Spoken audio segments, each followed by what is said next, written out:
Hello, I'm Eagle Gardens 1 on Instagram, and this is fucking talking shit with Eagle, episode 182. Hope you guys had a great weekend. I know it's been very nice up here in northern Michigan. Sunny, not too hot, just right in my book, but gonna have a great show for you tonight. We have Weedworxs with us tonight. How you doing tonight, Weedworks? You want to tell us how you're doing tonight and tell us where we can find you? Yeah, definitely, man. We're down here in southern Michigan, and we're obviously all over social media and everything else. Um, and find us around events, everything else. So, how's your weekend been? You have a good weekend yourself? Yes, sir. Yes, sir. We had that frost that came through and everything like that. Got nice and prepared for that, and it didn't end up hitting us, so we lucked out. I seen some other guys and everything like that that got a pretty good frosting. How'd it hit you, man? It wasn't bad up here. It wasn't bad. Of course, I usually don't get up until like frost is over. I don't have no plants outdoors, so there's no reason to go scurrying out in the morning there. But it's been Nice, chilly, that's nice. for sure. I mean, there was one morning I woke up and it was actually 29 degrees up here a couple days ago. So there had to have been frost on the ground that day, that's for sure. Yeah, that's definitely cold. I feel sorry for some of these outdoor growers. I know in Colorado and everything like that, if you're in the higher elevations, you can get hit with some storms and some cold when you're not expecting it. You just do the best you can. Yeah, I mean, Michigan last few years it's been like crunch time. Right about that this time last year, same thing. But this year it seemed to get cold real quick, and then I heard what was it yesterday? I want to say they're starting the spray thing again in southern Michigan, where they're going to be spraying for bugs down there. I know. I almost think they're planning that around our cannabis anymore. They just decide around fall they're going to spray right around everybody's cannabis. Any thoughts on that?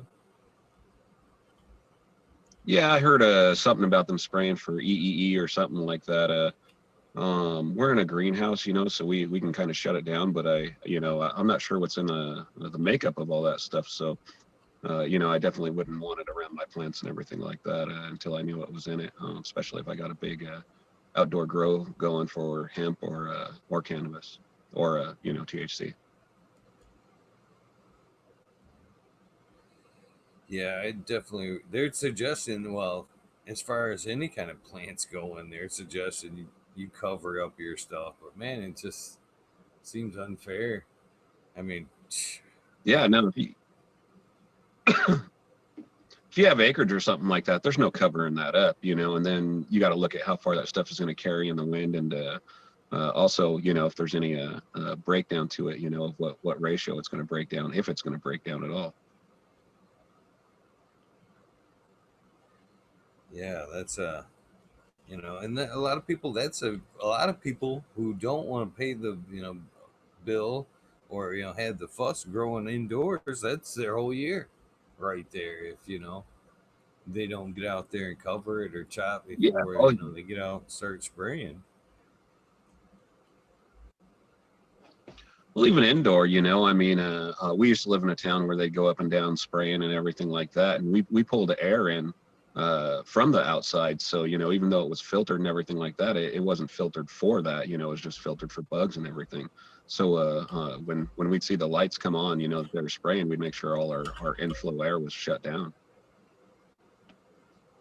I never even considered that fact because I run a long room myself where I pull in, and but I never even considered the fact, to be honest with you. I'm glad they're not spraying up here. Yeah, yeah, if they're fogging up and down your street, I mean, you got those fog trucks coming up and down, and you're pulling in air. You're going to pull that in your grow. Well, seeing how the garbage man don't even come down my road, I doubt they're coming down here fogging. That's nice. Yeah, we're kind of like that. We're a little bit off the beaten path. It's we enjoy it. That's for sure. We we're lucky to have good neighbors here and everything like that. So Nice, nice. You've been pretty busy this year. I mean, new no, product actually, launch, not right? not too bad. Oh yeah, yeah, with Bulk Your Mama and Buck Mites. Yeah. How long has that been in the works? So I've been asked to do something for a while. There's stuff that I've picked up along the way and everything like that that I've used in gardens and for commercial application. But this is the first time actually just putting some stuff together. We're not going off the deep end on anything or anything like that. We're looking at maybe doing some compost or maybe some amendments and stuff like that. But we won't go too far off. I stay pretty busy with everything else, so adding too much to the time makes it kind of difficult. I agree. I agree. Well, at least you got that something else in the fire there. It's always good to Oh yeah, have, little another baby, another baby, just yeah, case. definitely. Yeah, and so that was the whole kind of launch into this is in order to get more products going out and basically buy a grower to another grower. That's affordable. There's I mean some of the stuff out here is fairly pricey, and there's really no need to be, or you come down to the base elements and everything, so I mean the additives and stuff like that are there's no reason that people can't get them affordable. Nice, nice. I know as a gardener, I appreciate that aspect of it. I appreciate anything that my fellow growers do. You know what I mean? You got to support the community, and especially when they're turning around trying to support the community themselves and help people, better their grows. That's pretty awesome. Correct. Yeah. Oh yeah. I spend a lot of time, a day, just fielding grower questions, on social media, everything from, Facebook to Instagram. I get, questions on growing, and, I've always had a firm belief, I mean, if you're making money, then pay me. But, if you're just a guy growing, in a tent and trying to knock out something good, then I'll help you. I have no problem in that. And I remember, when I was starting out, I didn't have anybody to ask or anything like that. I mean, we were, let's just say the laws weren't what they are now. Oh, I agree. I was probably right there with you. It's roughly like 20 years now. I've been kind of farting around with this whole thing. And you're right. Things are way different nowadays. These people that are starting off have a whole source of knowledge. Great, great way to jump off if they're going to start growing. It's completely different world as far as that goes. I Oh, never yeah, thought I, I'd see I this remember amount of going to, information. yeah, I mean, I I didn't remember mean to going cut you to off. like American agriculture in Oregon, and we were talking about tomatoes and stuff like that. I mean, you couldn't even mention cannabis if you got you mentioned cannabis or anything like that. Even medical, back then, you get tossed out.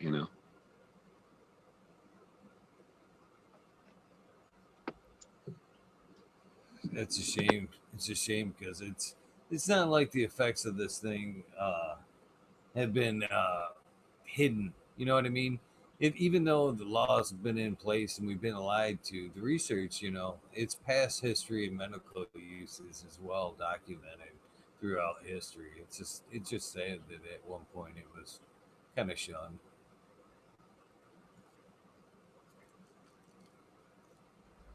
Oh yeah, yeah. That's I mean, there's the U.S. research. I mean, other countries, Israel, they've done a lot of research and everything like that. I mean, the fact that it's still labeled as Schedule 1 is completely ridiculous. I mean, and a lot of people ask for rescheduling, and I'm more into decriminalization, and don't reschedule it at all. It should be descheduled.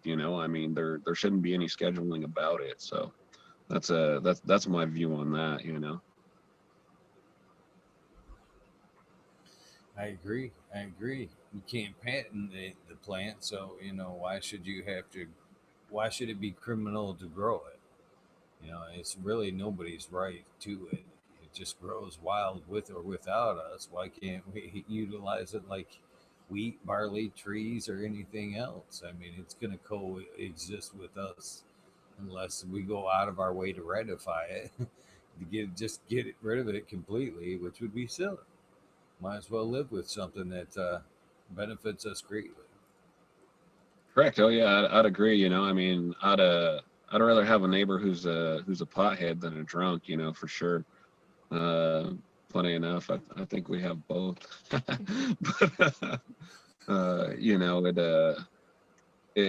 it's the war on drugs, just creates criminals. That's, I mean, all there is to it. You have, a law-abiding citizen who, does everything that he's supposed to do, and everything like that. And so, he picks up a little cannabis on the side, goes home and uses it for whatever reason, may be medical or, recreational. And for that, he's a criminal.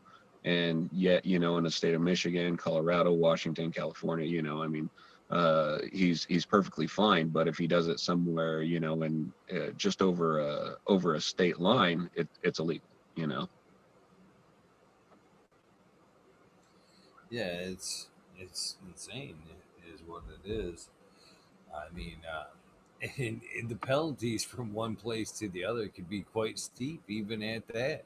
I mean, from just a ticket in one state to major charges to where you know a roach, a joint, and you may not even be seen for 5 to 10. And them kind of sentences, it's just insane that they still apply anywhere in the world.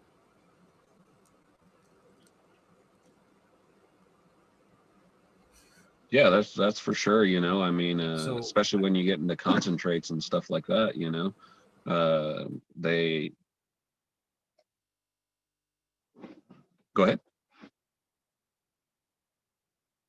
no, I didn't mean to cut you in there. Just bad mic.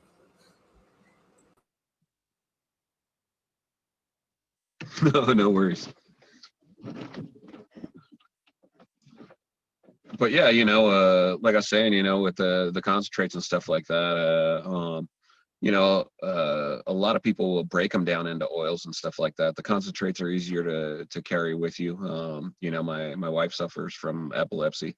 It's a lot easier to put it in a concentrate and everything like that for her, and take it with us than it is, to have flour or worry about smoking it or something like that. Yeah, concentrates of that's another thing I think is kind of funny on how we've went from flour to concentrates, and everywhere else in the world's going from concentrate to flour. It seems like we're just catching up, and they're going Yeah. backwards. It seems like.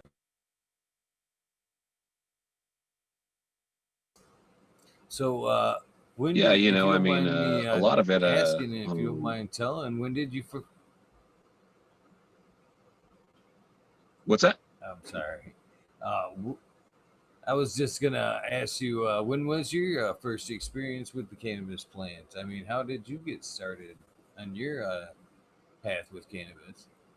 Oh, the cannabis plant. So, yeah, no, originally, the very first time, uh, well, it started growing, uh, was, wow. I was just of age.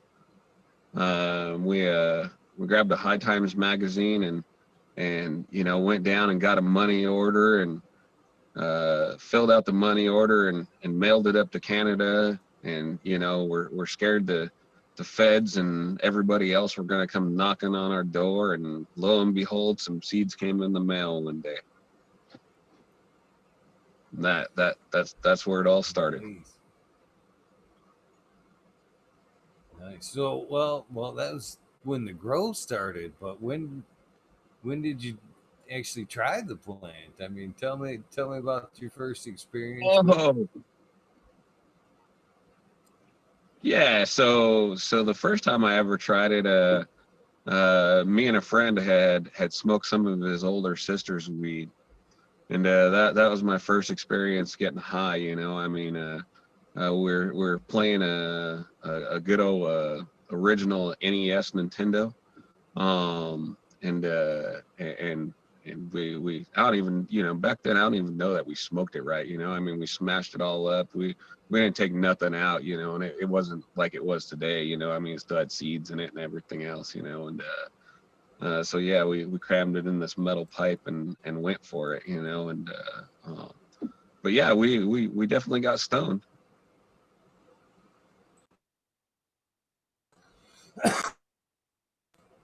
So, how long was it like? Right from then, yeah, it had a hold of you.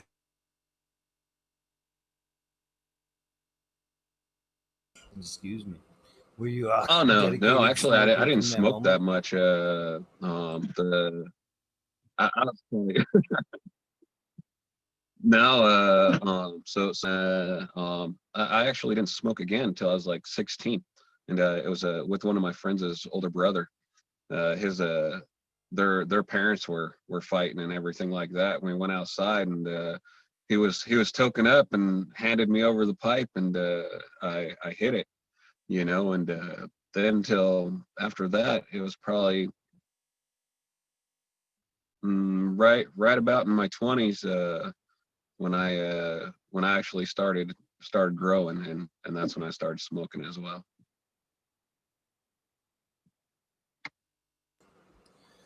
Do you remember? Was it just like everybody else's, just some bag seed, or was it something special? No, so back then when I was smoking it and everything like that, it was just regular bag seed, probably whatever came up from probably Mexico, just regular brickweed. And then when we started growing, that was we went ahead and purchased seeds and started doing genetics. Do you remember what that first purchase was there? Yeah, man. First The flagship? Yeah, so well, not the very first one because I went in on some friends, but my own order, my very first order was Casey Brains mango. That was my very first personal order to my house, everything like that.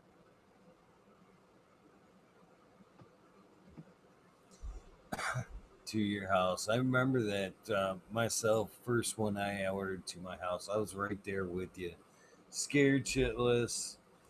Seemed like it took forever. Forever. And But we did it even anyway. when it came, I was like so leery to pop.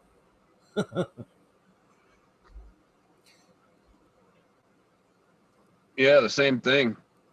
Yeah, because you know you figure maybe they're gonna wait. Maybe they're watching me now. Maybe they're gonna see what I'm gonna do. Maybe they're, and then one day you're just like, screw it. Remember the first time I got I think that was the second time I really worried when I seen the first electric bill at spike, and I was like, oh, they're gonna call. They're gonna call. They, you know what I mean? They're gonna tell on Yeah, me now. They know I'm doing something. my, my wife is over here laughing. Yeah, yeah. The first electric bill when it jumps, I mean, doubles or triples. You're like, uh oh.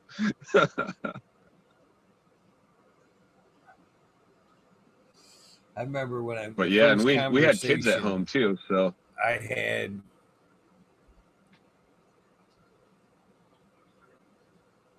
with consumers. They actually, when I talked with them with my about my bill one time, and they were like, "What?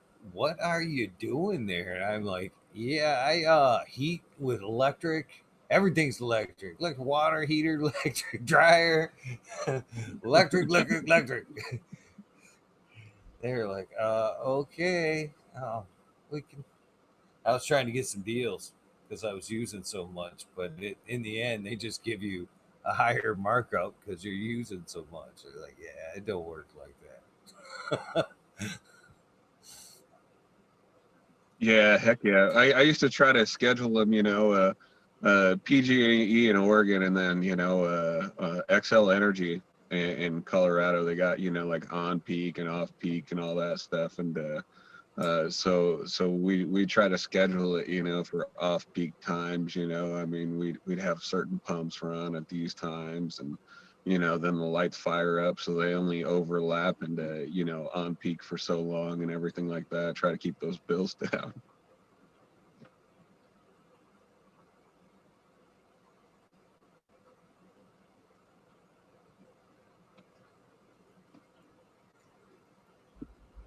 Yeah, we used to get some pretty good bills though. I mean, we used to pump some electric, that's for sure.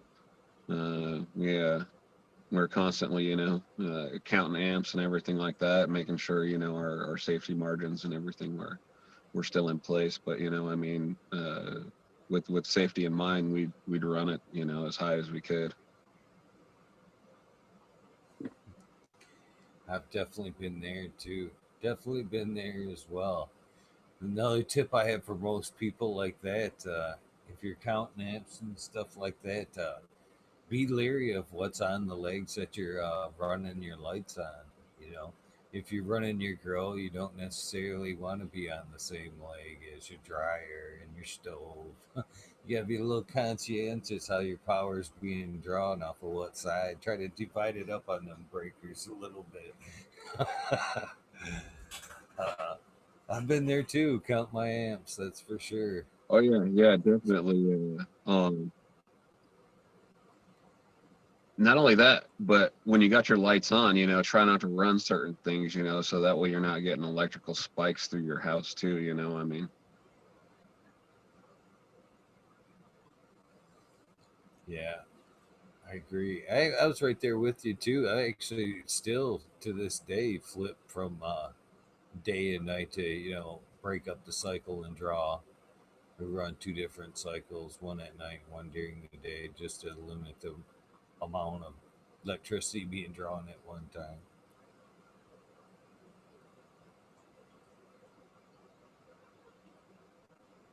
Yeah, definitely. I mean, I don't know if you're using the flip box, but I mean, they make them out there so you can, you're just splitting the size of it.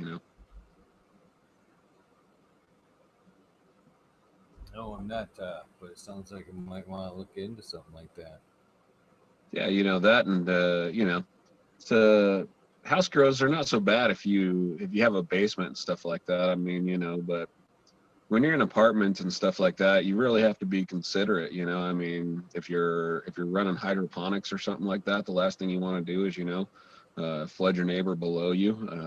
If you got lights on in a flower room or something like that, and you got carpet, I mean, if your bulbs aren't enclosed, bulbs can bust. That hot glass gets on that carpet. I mean, it can start a fire. So I mean, a lot of safety still goes into stuff. I mean, it's just people need to be mindful when somebody does something dumb. It looks bad on all of us as a community, not just what that one person did.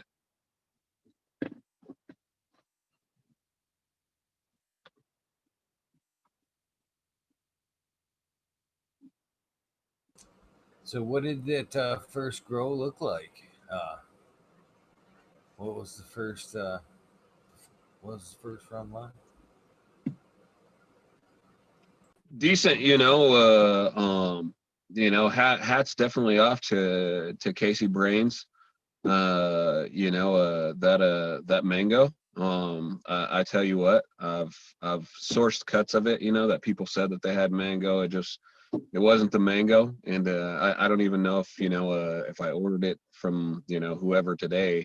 if it's going to be that same mango back then. But I'll tell you that that mango back then, it was, you know, it was like the first time you ever smoked like true blueberry or something like that. You know, I mean, it was like, you know, something you never had before, I've always been searching for that once again. You know, it's like it's almost like the holy grail now.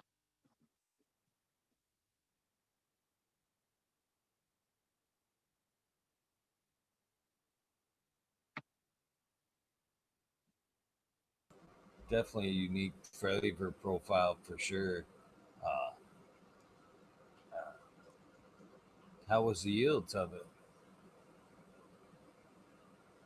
Oh yeah, it was a heavy yielder. You know, I mean, I guess incomparable to like 9 pound hammer or something like that. You know, it that was the whole thing. You know, it was dank, and it yielded real good. I mean, we were surprised. We had pumped a lot more nutrients into to other strains, and didn't get the same return on it. You know.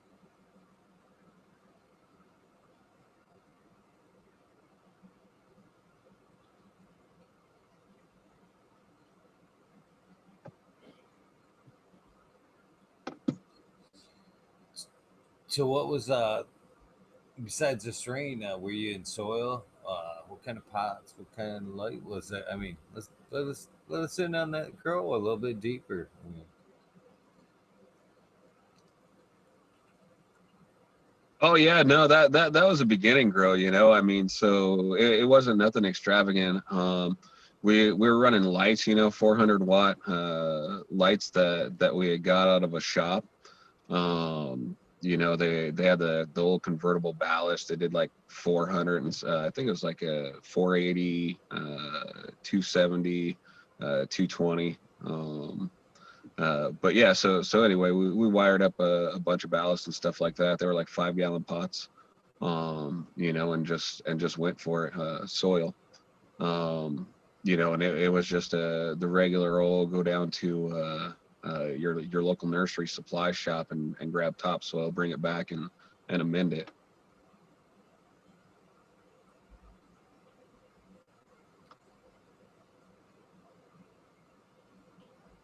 so how did you progress from And your first grow to that's your probably second been grow? What did you always one of change? those things.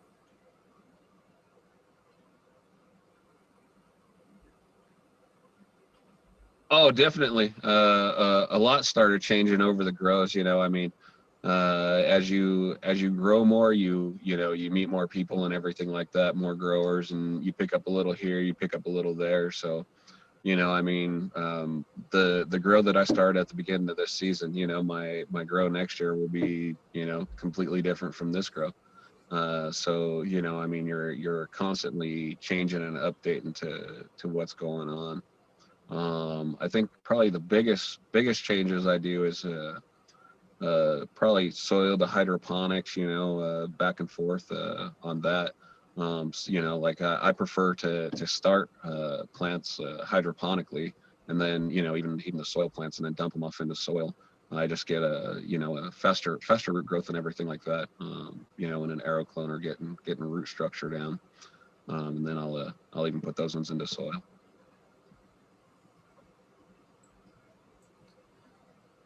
Nice, nice.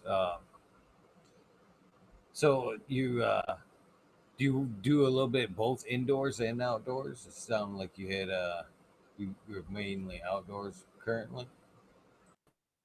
Yeah, no, we do indoor and outdoor. It right now, you know, we got our plants outdoors and everything like that, but inside, you know, we got some lights and stuff like that that we're running and testing and everything like that, from a lighting manufacturer. I don't think they'll mind in light lighting.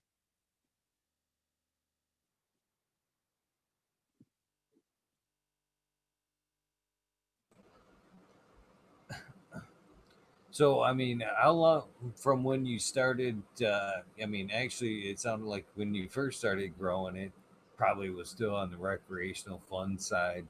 I mean, when was it that it kind of changed for you, and it seemed to be a little bit more of a medical aspect? I mean, was there a change? I mean, it's wrecked now, so I guess it's perfectly legal to say, yeah, it's all good for was always fun. But was there that turning point? It sounds like obviously, if your wife's got epilepsy, that at least at that point there is a medical value. But was it before then?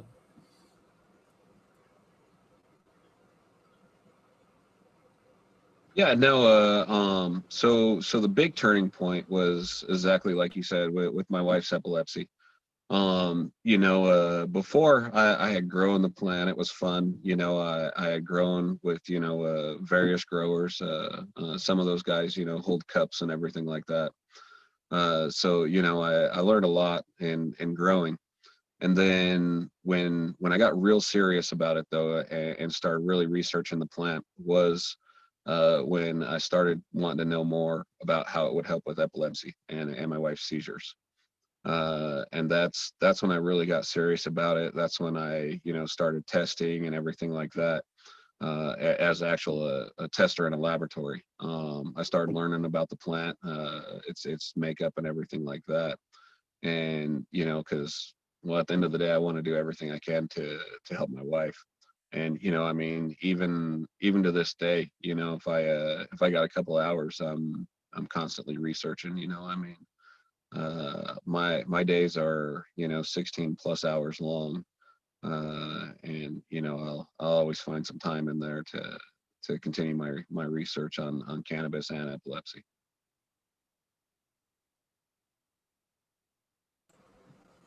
Can you share a little bit what you found? Which strains work the best,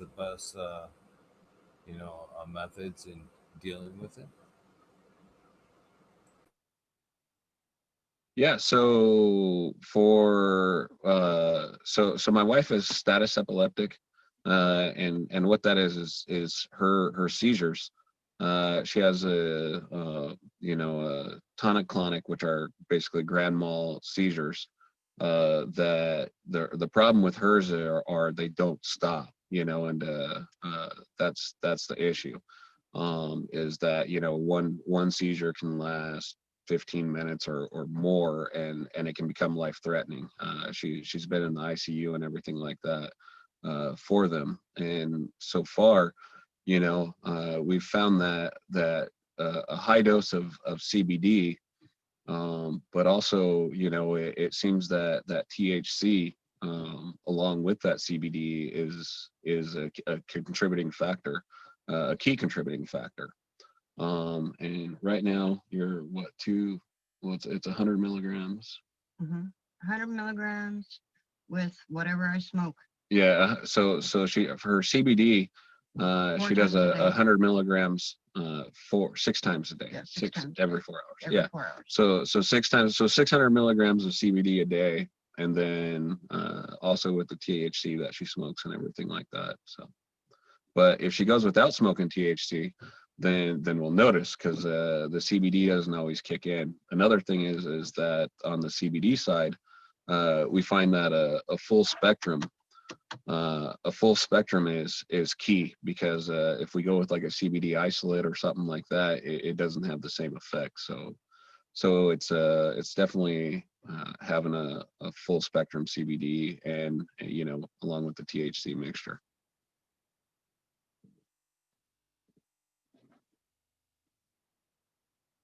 I'm terrible with not turning off my mic when I go to talk. Um, I agree. From what the research I've done with CBD, everything that I've found is that it works very well, but it's very temporary in the body. It wants to, get in and get out, and it seems like it does need some. That's where the full spectrum comes in. You need a little bit of that THC to help keep it in the system a little bit longer, or another carrier. That's why a lot of those isolates, in my opinion, don't work, is because it's just such a solid CBD base. It's in and out so fast. There's no other anything that could help it stay in your system has been pulled out. You know what Correct. I Yeah, mean? nothing to bind to So fatty cells or anything like that. yeah, yeah. So you know exactly what I'm saying here. I should probably telling you nothing here, but it's so to you guys utilize RSO or FICO, Richardson oil, whatever. You know, there's so many names for it these days, but Yeah. that as well. Oh yeah, yeah, definitely. You know, we make our own. We got a, you know, little extraction machine and everything like that that we use. You know, I don't know. You know, we post some stuff and everything like that, but you know, there's a lot of stuff that we don't post. We You just know, keep it private. we're still old school, yeah. So I mean, you know, we're really private and we definitely like to help people, you know, and we like to do that without, you know, so to speak, putting our name all over it. uh you know, and you know, we're not, you know, unless we're giving somebody a shout out or something like that, you know, we you know, we're not the people to drop names and stuff like that, you know. We pretty much stay to ourselves. We don't really, you know, We're just us. yeah, we you know, we just we're humble, I guess, you know. We we enjoy what we do, and we just want to keep doing it, and that's, you know, it pretty much goes from there, you know, with that. um in the past, you know, it's sometimes easier for us to help a group, and then, you know, to make a donation to a said group or something like that, and let them distribute than to try to distribute, you know, stuff on our own and everything like that. It gets to be hard sometimes, trying to juggle everything. Oh, for sure. Uh, yeah, you know, it's awesome that you even you know, you try to get out there and help others. A lot of people are, you know, can be selfish and then just keep to their own, and it's pretty awesome that you're reaching out and helping others. That's for sure. So, uh, Oh yeah, definitely. You know, I what mean, I don't think you when touched on any when strains. when my wife first started having seizures. Sorry, lag seems to be terrible, my friend. I don't mean to keep cutting you off.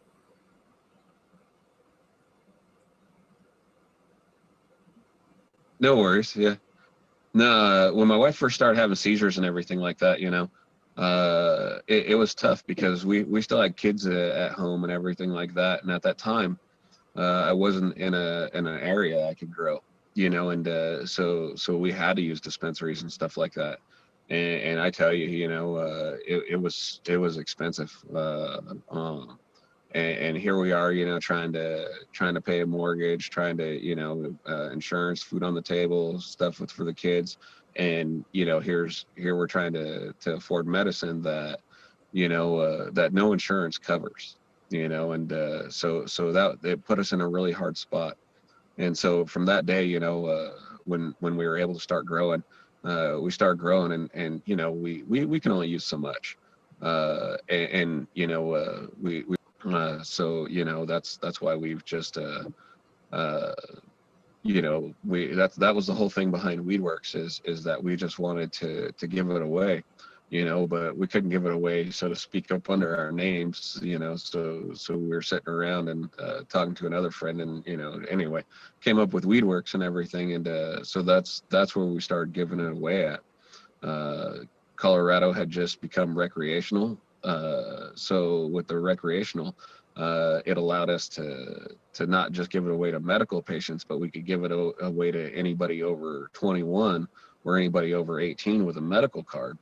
And that's, you know, so any excess that we had, we just started to give it away. You know, I mean, we didn't need it, so you know, there's a lot better good that can be done with it than us just sitting on it, storing it, or you know, just trying to sell it or something like that. And with doing so, you know, I do have to give a shout out to a lot of the companies out there, because there are a lot of companies that made that possible, because without their support, you know, I mean, we would have never been able to do it. We would it was hard enough to pay for the lighting and everything else. I mean, you're a grower, you know, it gets expensive. And their help with nutrients and everything else enabled us to be able to continue growing, because that was just one less thing that we had to pay, so if we don't have to pay for nutrients, well then, hey, guess what, we can hang another bulb for the whole grow, or we can hang another two bulbs for the grow, so that helped us out considerably. I mean, and like I said, without that community support, we wouldn't have been able to support the community. So that I will always be grateful for. That's pretty awesome. That is quite the dream of my own. I hope someday that I'm lucky enough to be in a bigger position to where I can do exactly what you're saying, and that's give away as much as I can. In my head, when I actually, see the vision of my future, I actually see that football size fucking greenhouse, and just being able to, that's just the dream. If I could actually just cultivate and, feed myself, I think I'd be happy with it. I really would. That's the dream. What more do I want? You know what I mean? If I could have a pocket full of cannabis and be able to eat and be able to just grow, dream dream accomplished right there. I would happily give it as much of it away as I could possibly give it away. I mean, it's the feeling of giving it away is in itself healing for your own soul. I mean, greedily it is. I mean, you obviously gave some of yourself, and when you give it to somebody that's in need, and they just can't believe, that somebody gave a shit enough to supply them with some medication when they couldn't afford it, or absolutely needed it. And it's the best feeling I've ever come across, to be honest with you. That look of, it's just, they smile, they disbelief, and you're just like, yeah, take it. We're good. No worries. And it's, I wish I could just make that like everyday thing, where that's just what I did. And hopefully we get there someday. Yeah, exactly. And Sounds that's like you're on a good journey. it. Sorry. Oh no, it's that is what it's about, and I hope that that people that we help are, that they continue to help other people, and that's the same thing with knowledge, I mean, and I tell everybody, hey, I share with you that you're going to grow, because I want you to be a successful grower, because you're going to share it with somebody else, and ultimately, I mean, I know it comes back to, so to speak, sound greedy, but it makes our community bigger, which in turn helps me. I mean, the more growers that are out there, it helps every one of us. Oh, I agree.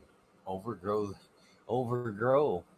I mean, that's the only way we're going to be able to win this war, is when everybody's got a plant in their yard or in their closet, and they, you know, can't do shit about it. That's the other thing too, is you've kind of really touched on, is spreading that knowledge.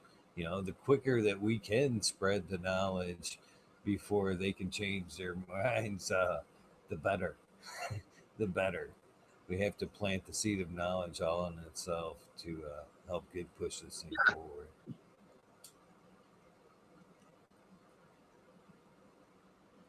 Oh yeah, and it's crazy. I think it's I may be wrong, but I'm pretty sure it's normal that actually had to go against the DOJ in a lawsuit that they filed, I believe, for misinformation and representation of what the DOJ had posted about cannabis.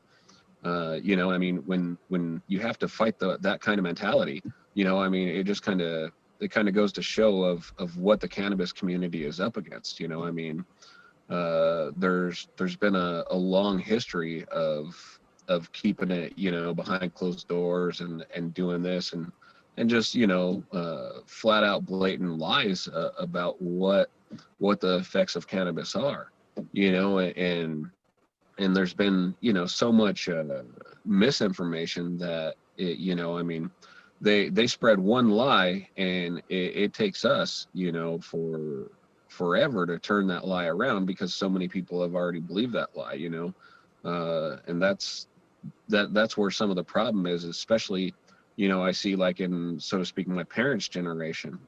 When you try to have a conversation about them, they're like, oh, some of them, that stuff makes you go crazy. How do you know it makes you go crazy? Have you ever smoked it? So Yeah, you're right. And another thing about, passing, just getting everybody, making them aware of what they can do with the plant is, I've talked about this a lot with other people as well, is it's medicine all in itself. I mean, in two aspects. I mean, it can be, it may be a placebo effect all in itself, the power of the grow, but I find that most people grow. I mean, that is very, it's medicine all in itself. Just spending time with your plants. I don't know anybody that walks around their garden and is just irate, mad. I mean, everybody tends to lose anxiety at the door at their garden, and so that on itself is a healing aspect of the plant, as much less as spreading that knowledge. Just talking about it fires people up. And then when I say the placebo effect, I think that's where it comes into play. The people that are just starting to cultivate, and as they talk about it, and they get happy, and it sparks off all the happy endorphins that are running through them, and spreading positive vibes. That's a healing power all in itself. So that's, and it just continues on from there, from the cultivation and healing aspect of it there to the finished product of the medicine. And then if you're lucky like me and you are, being able to pass it along one more time and getting that healing power both ways, to them and to you, because you're happy with what you're doing there, is it just seems like it's never ending what this plant can return back to you and to other people. It's a really amazing thing. so it kind of depends on what kind of grower you are, I mean, if you're a hobby grower and everything like that, and you're just growing for yourself, then it's not so bad, it's happy and joyful and everything like that. And when you're a caregiver and you're responsible for other people's plants, it brings a little more stress to the game, And but when you are a commercial cultivator and you're responsible for somebody's investment and everything like that, then there's a little bit more stress to the game, and it doesn't bring so much happiness anymore. But at the end of the day, everybody should take a great deal of pride in the fact of what they're going to grow. I mean, I enjoy growing cannabis, but at the same time, if I grew a whole orchard of tomatoes and they survived, I would still be happy.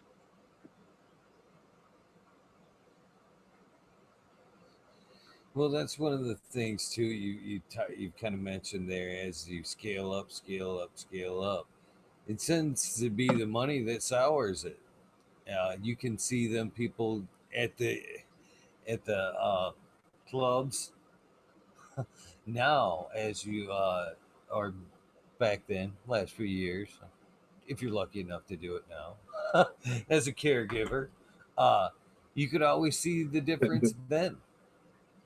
You know what I mean? They were the caregivers, much like ourselves, that were always, here, smell it, take some, it's over there, try it. Let me know what you think. I'm right here. You know what I mean? And the people that were trying to just make that dollar, and at the end of the table, just pacing back and forth and just pissy already. You could tell the difference in then. And, and I guess it's what do you want out of it? You know what I mean? Are you Oh trying yeah. to get rich? Or are you trying to help somebody? So, I don't know. Even at a biz, a large scale, you have to keep the love, I guess, because once that money that day, if you're making too much dollar, I guess it does fizzle out. I guess takes the fun out of it. And that's the thing, you know. I mean, and it kind of depends on how the facility is ran, you know. I mean, what the owner wants to do, because you know, I mean, it gets messy when you start getting into commercial, because if you got an owner that you know has investors, or you know, self-invested, that they've got loans out on, that they got interest that they got to pay and everything like that, you know, then it has to be profitable, you know. And so that's, you know, and that's any business. But then, you know, the question comes down to how are you going to make it profitable, you know. I mean, everything from labor to, you know, nutrients as a raw material, you know. And if you're going to make it profitable, you got to cut somewhere. So what exactly, as the owner, you know, are you going to cut in order to make your business profitable? And sometimes that's where problems start to occur. The other guy out. The other guy out that's fucking stressing me about the cash. That's what I got out. To be honest with you. Yeah, it's Yeah, you know, mm, I get all that. I really I, do, and I I that's that's enjoy, you that's know. the demon. That's the demon we all take right there. We all kind of, as we're trying to step up, and unless we've made just aces in decisions in the past, we have to compromise and bring in that money. And a lot of the times that we're bringing in that business partner, uh, from what I've seen across the board so far, they're they're not like us, to be quite honest with you. I've yet to see, a duo that No. are cannabis enthusiasts like us teamed up with money cannabis enthusiasts.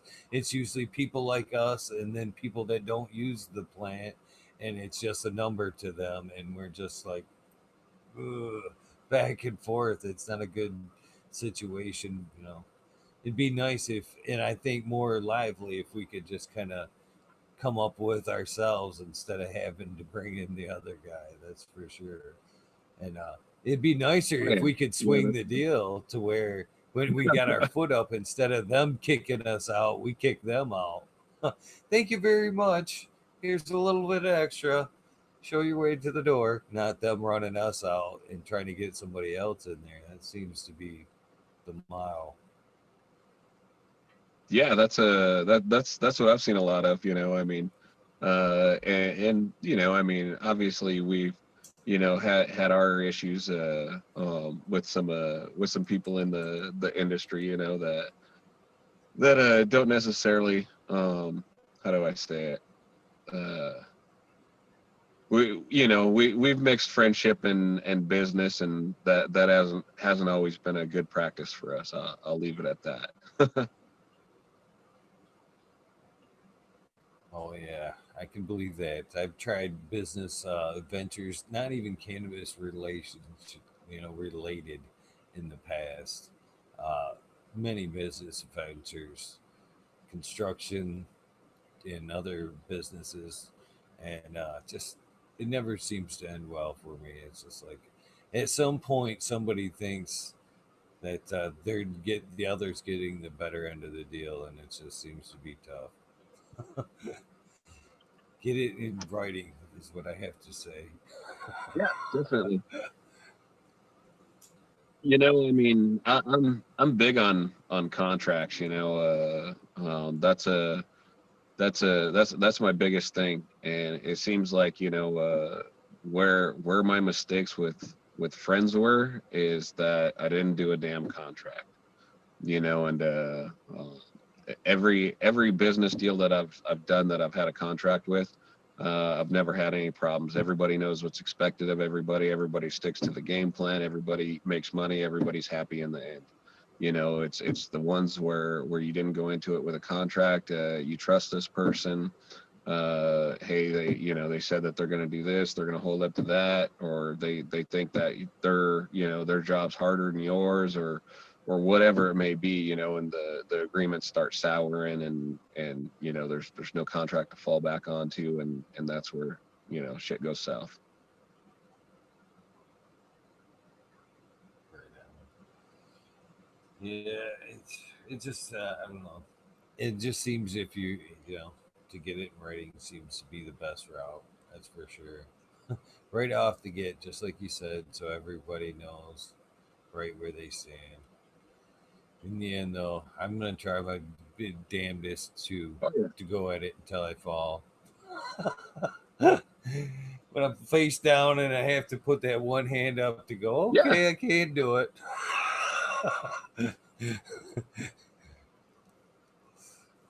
Yeah, there's nights that you stay at the Grove because it isn't worth going home, and turn around and coming right back to the Grove, like, hey, I'm gonna, I got 3 hours before I got to be back here, I mean, I might as well just go sleep. Oh, I can definitely relate to that. I can definitely relate to that. That's for sure. There are definitely hours labor out long labor hours of love. That's for sure. At least on my end. But hopefully they still are for you. Hopefully they still are for you.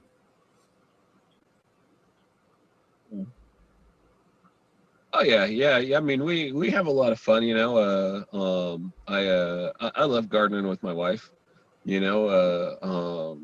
We I don't know. We do You pretty don't good. like, yeah. She doesn't. I don't think she cares for the any attention or anything like that. That's why she's never in pictures or anything. But we have a lot of fun out in the garden and everything like that. I mean, it's our time, that we spend together. And we got some stuff from manufacturers and stuff like that that we're setting up and getting ready with and stuff like that we're having some fun with. So this year was all about some setup, and then like halfway through it we decided to change some things and go ahead and pull the trigger on trying some other stuff, which kind of really messed everything up. But we we're getting it all set up how we want it, so that way when it is set up, it's set up right, and we're not coming back and trying to update everything later. It sounds wise. It sounds really wise. And pretty awesome that you guys get to work together like that, doing something you love. It's pretty awesome and rare. You know what I mean? That you guys can find something else to bond with instead of just home time. It's nice to see a couple chasing the same dream and being able to Yeah, oh yeah. share the Well, when my responsibility of the wife's epilepsy family. started, when her epilepsy started and everything, then we knew that uh, going out. I did a construction contracting before, and I worked out of town and everything else. And when my wife initially, she went in the ICU and everything like that. She was in the ICU for 3 months, and then like 3 months in the hospital after that. And after that, we knew that those days were over. So we sold all that, sold that company, and at that point, we didn't know what we were going to do. We just knew that whatever came, we would take it on, and we take it day by day, and that's what we still do every day to this day. And we do it together. And we do it together. That's pretty awesome. That's really Like I awesome. said, she's sitting right next to Because me right now, so I don't know if you can hear her. I can. She sounds like a sweet gal, that's for sure. It's awesome that she's found some relief in the cannabis. I mean, how much has it knocked it down? And because them episodes, take a lot out of you, and if they're for her can be never ending. I mean, a minute episode can be, a full day of downtime, much less hour episode. I can't imagine the effects of something an episode like that. It's got to be incredibly draining.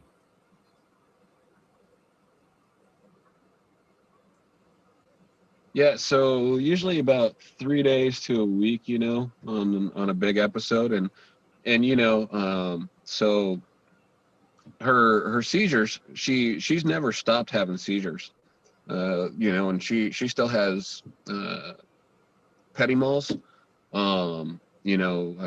daily. Well, it could be, it could be one, and then you could go 3 days, and then another one, or it could be, three in one day, one in the next day, three in the next day, two in the next day, so you never really know how they're going to come, but the CBD keeps it from going to the long seizures, the status epileptic.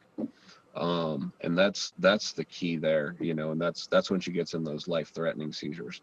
And so I want to say in like the last year you've had like Yeah. probably about I'd say about one every other month versus even on when she was on medication, pharmaceutical medication, she'd have about like one a week. And then on the CB, she completely did away with her pharmaceutical medication, and it's just taking CBD and THC now. And now she has about one. You'll say one every other month is what it average out to. So, have you had access to all the strains that have been known to help, or have you even found some that have you know you found to help that hasn't actually been on the list for others? The funny thing is on the CBD hunt. It's proven harder than THC. I can go get great THC seeds from almost anywhere, but CBD seeds seem to be a challenge. I was gifted some uh, white S1 and Canatonic, and also some OG Fire and Canatonic, um, and those the CBD from that is definitely good.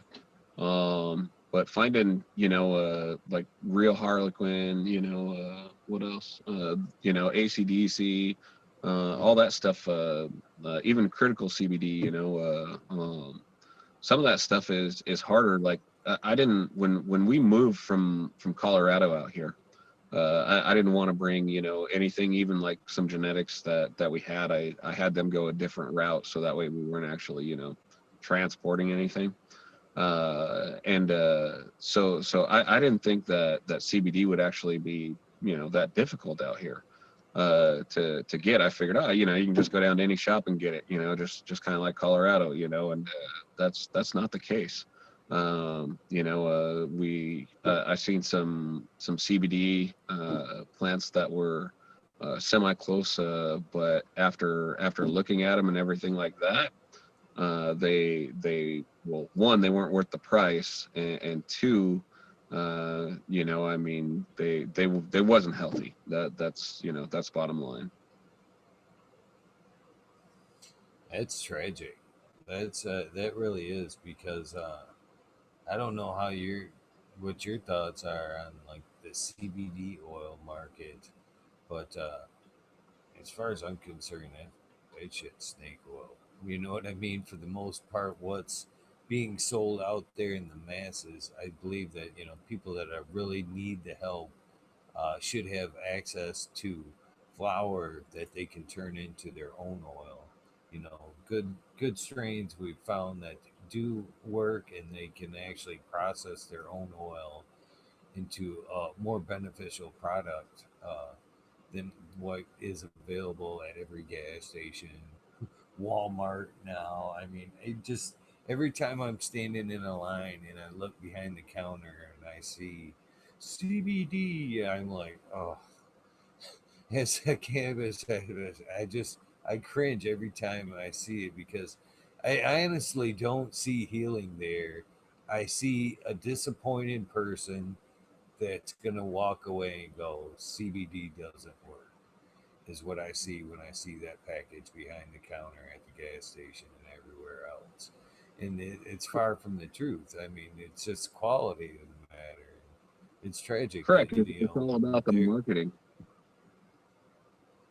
I'm sorry, I didn't mean to cut you off. Go ahead, Oh no, please. no, it's all about the marketing, and that's exactly like you say, what they're preying on is they're preying on the person, like you say, that walks in there, that they don't have the knowledge, to understand what is an isolate, what's full spectrum, what's this, what's that, and so they just see the CBD, oh, this has CBD, oh, I've heard great things about this, oh, I'll grab this overpriced CBD here, and even reasonably priced, whatever it is, and then exactly like you say, they go and try it, and then what do they say? Oh, well, I tried CBD and it didn't work, that stuff, I didn't feel any different, I didn't anything, and that creates a problem. So I mean, it's not good for any of us. No, and it's not. And my daughter recently was uh, in the ripoff, if you will. I mean, she went. She was with a friend, and she utilizes CBD for anxiety.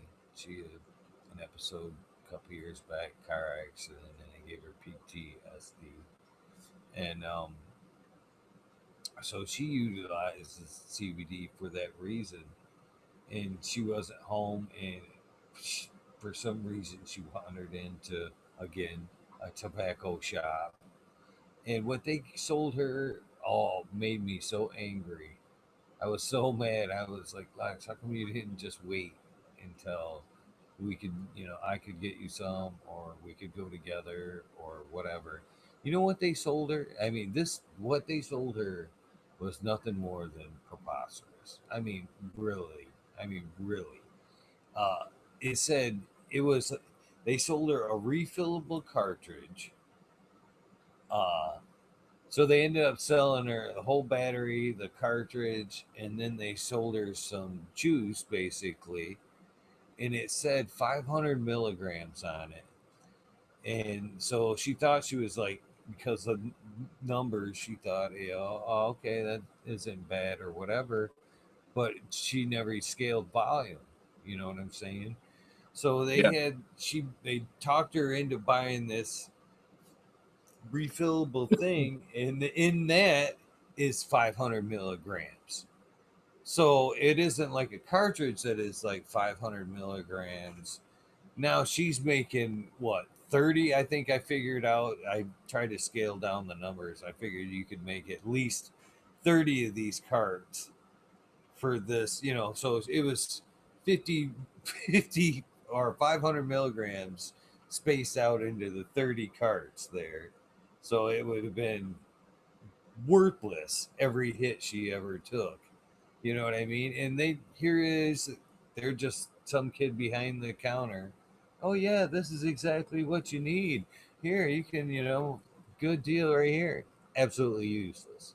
Absolutely useless. When she got home, I had actually I had Hope Farms on like a few days before, maybe a week before, and they had actually sent some RSO oil, some CBD RS oil. And so I actually took that and I like shot almost the whole dart into that that thing there and shook it up. And I'm like, okay, now this might be something that may help you. Now you might get, a few usable cards out of this, make it somewhat usable. But what you had there was a complete ripoff, and it made me want to go in and just, you know, tear up that tobacco shop as ripoff artist. But I knew it was just gonna, cause me grief, and it wasn't gonna do any good. So I didn't even bother, to be honest with you. But I told her, the next time you're out and you need a pen, please let's Oh go yeah, yeah. together, or let me take care of you.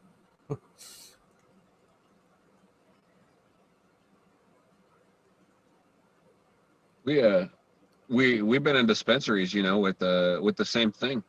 One time, my wife even had the guy come out to talk to me, and I was out with a friend, and he came out, and I explained to him, like, hey, she needs CBD, not THC, she, and so anyway, she goes back inside. She comes back out, and she's like, "Oh, here, you said these are CBD." I'm like, "These aren't CBD. These are THC." And I go back in. I asked to speak with the manager and everything. And I'm like, "Hey, I was like, are these CBD?" And she's like, "No, those are THC." I'm like, "Well, okay, I just got to explain it to your employee that I needed CBD. A high concentration of CBD, not THC. That's what we bought the flour and everything else for." I was like, but these carts, I need CBD. But yeah, so I mean, at least in a tobacco shop, you kind of expect it there. But when you're in a dispensary, I mean, untrained employees, I mean, you can seriously hurt somebody, so that's the thing there. I mean, we were there for medical, not for just some recreational picking up some weed. Oh, I could see that ending bad. I could just see that ending bad. And, somebody that wasn't used to that was used to the CBD, especially when they were the older cards, that were, they were terrible to begin with. But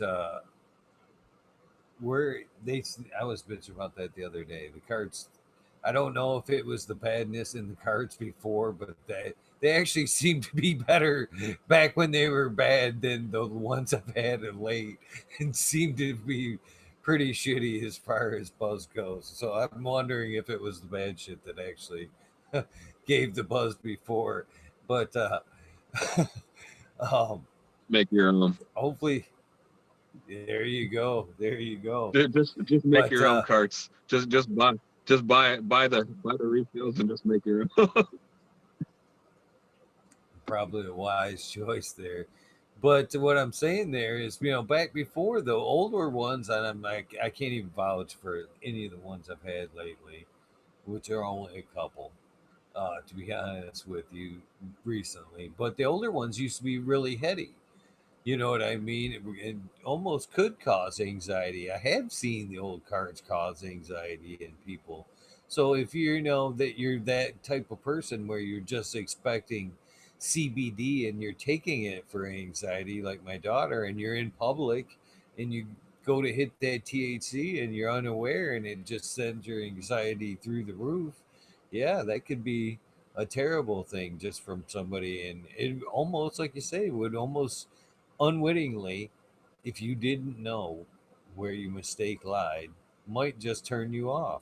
Wow, I had that CBD I bought from the medical place the other day, and it really just put me in a bad place.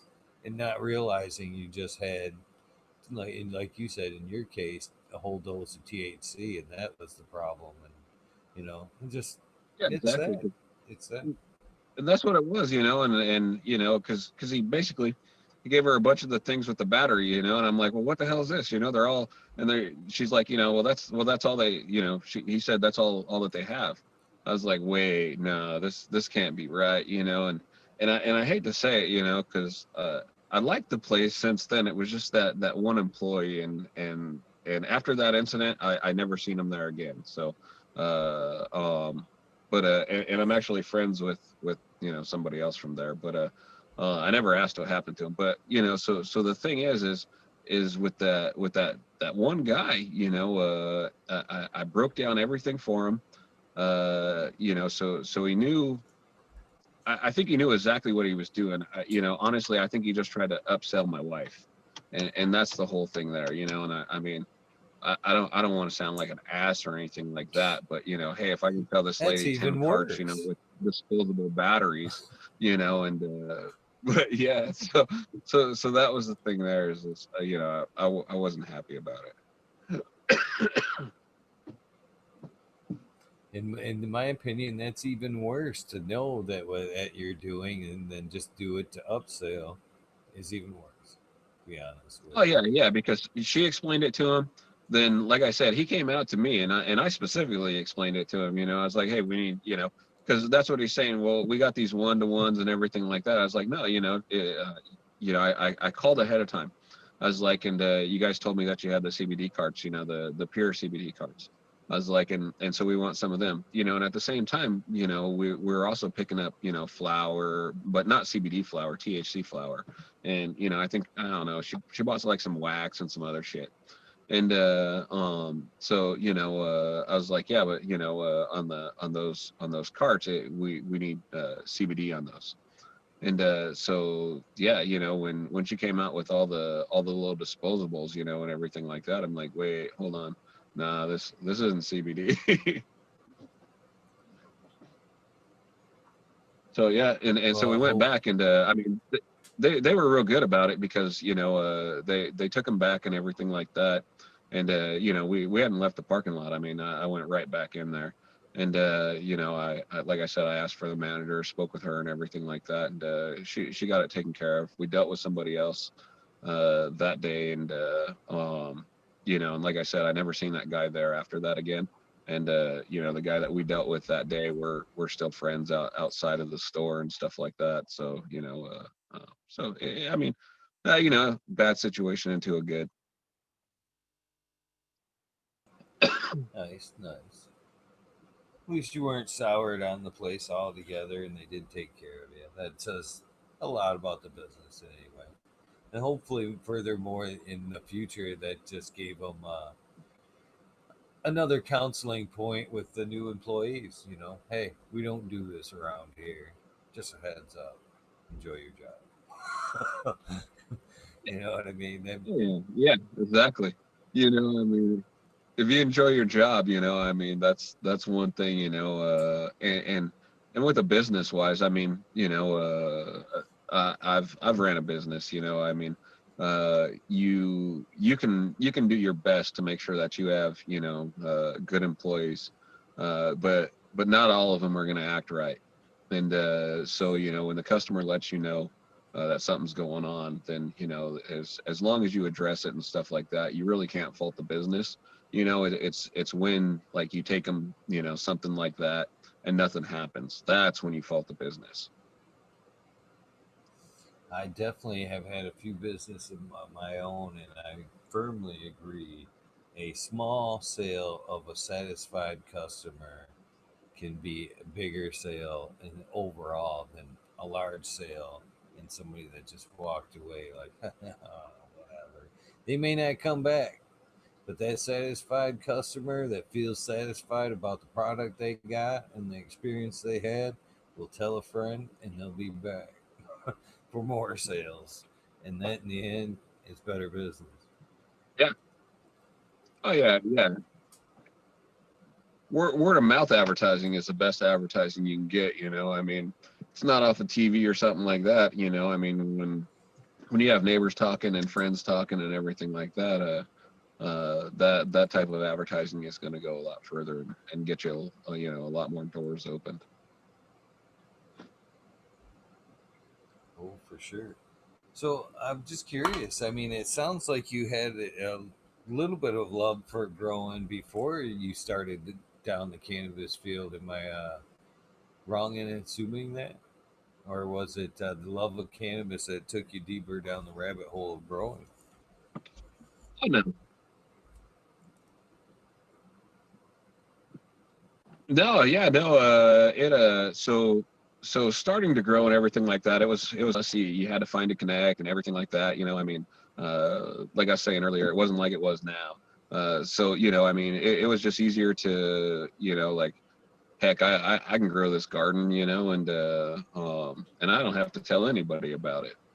And then you start growing, and then you tell that one person, and then you tell another, and so now there's a few people out there, and so next thing you know, now somebody's wanting some weed or something like that, so you start expanding things and everything like that. So it kind of just picks up from there. but yeah, when I really got serious, like I said, a lot of it was growing. I mean, but when we started growing medical and stuff like that, that's when I got real serious. Before I was more interested in bigger, better, plants, and just more production wise and stuff like that. But when I started growing for medical, that's when I wanted to get more into the science of the plants and everything like that. That's when I wanted to start. I started looking at terpene profiles, getting into more of the THC, values, and learning that, THC, just because, you got something that's great on THC, doesn't even necessarily mean that it'll get you higher. I mean, when you combine all the cannabinoids, that's when you start feeling the full effect of the plant. What are some of your favorite cultivars that you've come What are some of around my so favorite what? far? My Strains favorite that what? you've ran, cultivars, strains. Oh, let's see. Oh, it's funny because I've grown a lot of weed. I mean, it just depends, I mean, because you got you got different terpenes, different flavors, I mean, so uh, I mean, it depends on what you're using it for. I mean, everything hash plant, that's a great favorite. Blue Dream. Yeah, my wife loves Blue Dream. I mean, uh, what a oh, Ghost Train Haze. That's it's never a big plant or anything, but it's always a super frosty plant. That's still a decent producer. Yeah, it just kind of depends on what exactly I'm growing it for. I mean, I almost the worst plant that I've grown was a good plant, if that makes any sense. Yeah, yeah, it does in a small way. So basically, it's ever evolving. There's nothing one that you've kind of nailed down to where, like, yeah.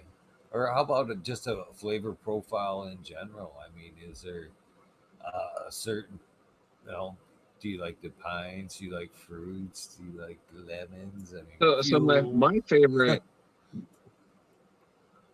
No, my favorite plant is probably like for weed that I like to smoke. Is probably like skunk.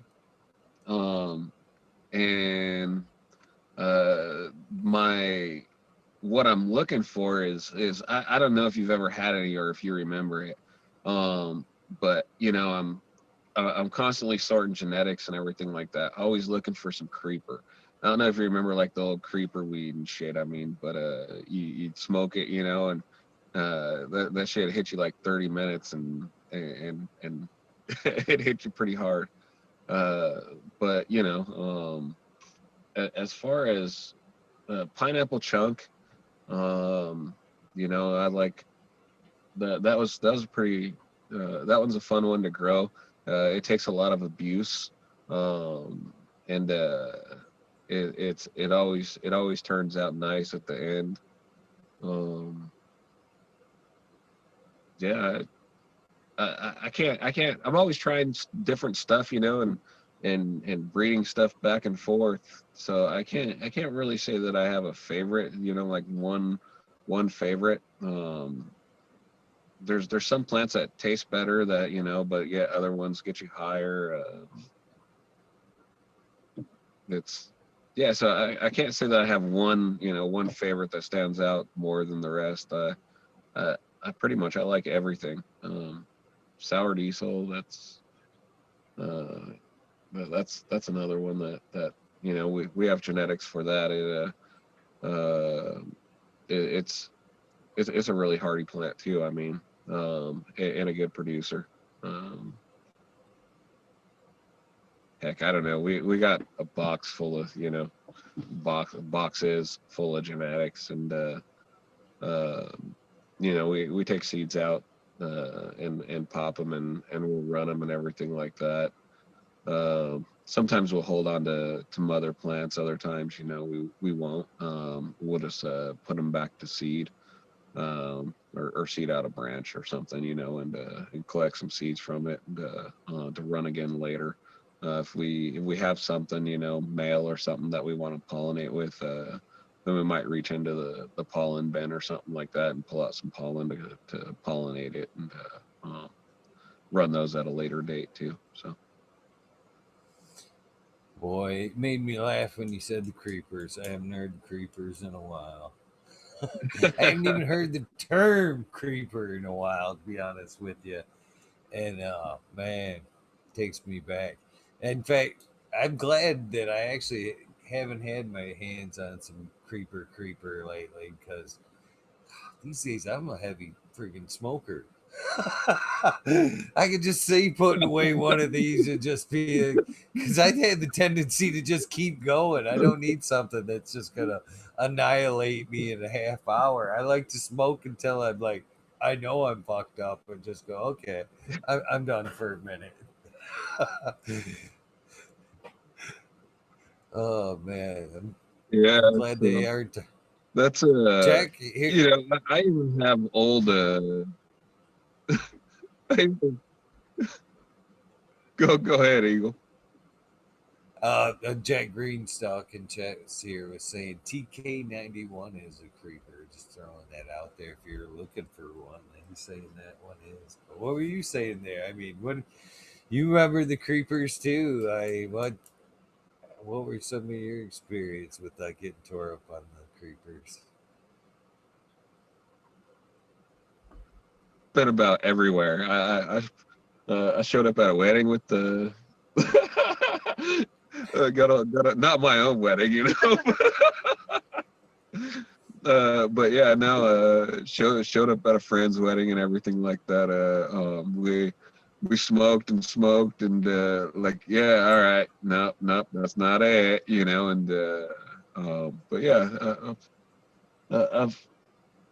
I've shown up just about everywhere stoned, and uh, when I remember when when I actually worked for others and stuff like that, I remember I'd always show up my first day stoned as I could be, just because that way, I mean, if you show up stoned your first day, the rest of the days that you show up stoned, they ain't gonna know. Yeah, I thought I was one of the few that had figured out that tip, but that is very true right there. So true. Yeah, I've actually taken. I'm very guilty of choosing my work path for my cannabis habit. Right there, I've actually been showed up to some great jobs and was like, "Huh, drug test? I'm good. I'm good. I'll find something else. Paper's loaded. Paper's loaded. I'm good." uh, yeah, I've definitely changed my life to keep the plant in my life. That's for sure. I fell in Yeah, love early on. yeah, heck, I know when like I said, when we made the decision, to get rid of our construction business and stuff like that, I had to figure out something. Started doing a little bit of website design. I did some drone stuff with Bergen helicopters. Um, what else? I don't know. I kind of mixed into a little bit of everything, and I have a CAD and blueprinting background. And so I just started applying my growing experience to different stuff, and that kind of is what brought me into the consulting. With being able to combine the grow experience along with the blueprinting, facility design, and everything like that. And so it allowed me to work from the computer from remote. I mean, some stuff you have to go in for, but the generalized workload is done, anywhere you can plug in your laptop. Right on. Right on. That'd be an awesome backup field right there to have as a CAD design. That's applicable for many things, and like you said, a great work at home job. That's something you can still do to this day. Take on, building jobs or whatever, but mainly use it now for just cannabis, setting up cannabis grows. Yeah, exactly. I mean, don't get me wrong. It depends on who wants to pay me. I mean, if they want to pay me to set up a tomato grow, I mean, no problem. Do that as well. But yeah, strictly mainly cannabis. Now, I mean, hemp stuff like that. Um, but yeah, indoor facilities, greenhouse, outdoor, anything like that. I mean, we're pretty capable of getting out a design, and depends on if you needed engineered blueprints, everything like that, then get an engineer to sign off on it and everything, so that way all your prints are and plans are engineered.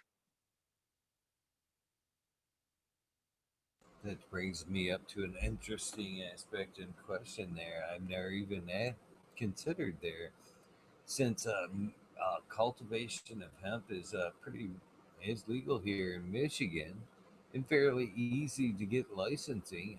Have you guys ever thought about what takes 2 acres to get that $100 license or something like that to be able to plant 2 acres?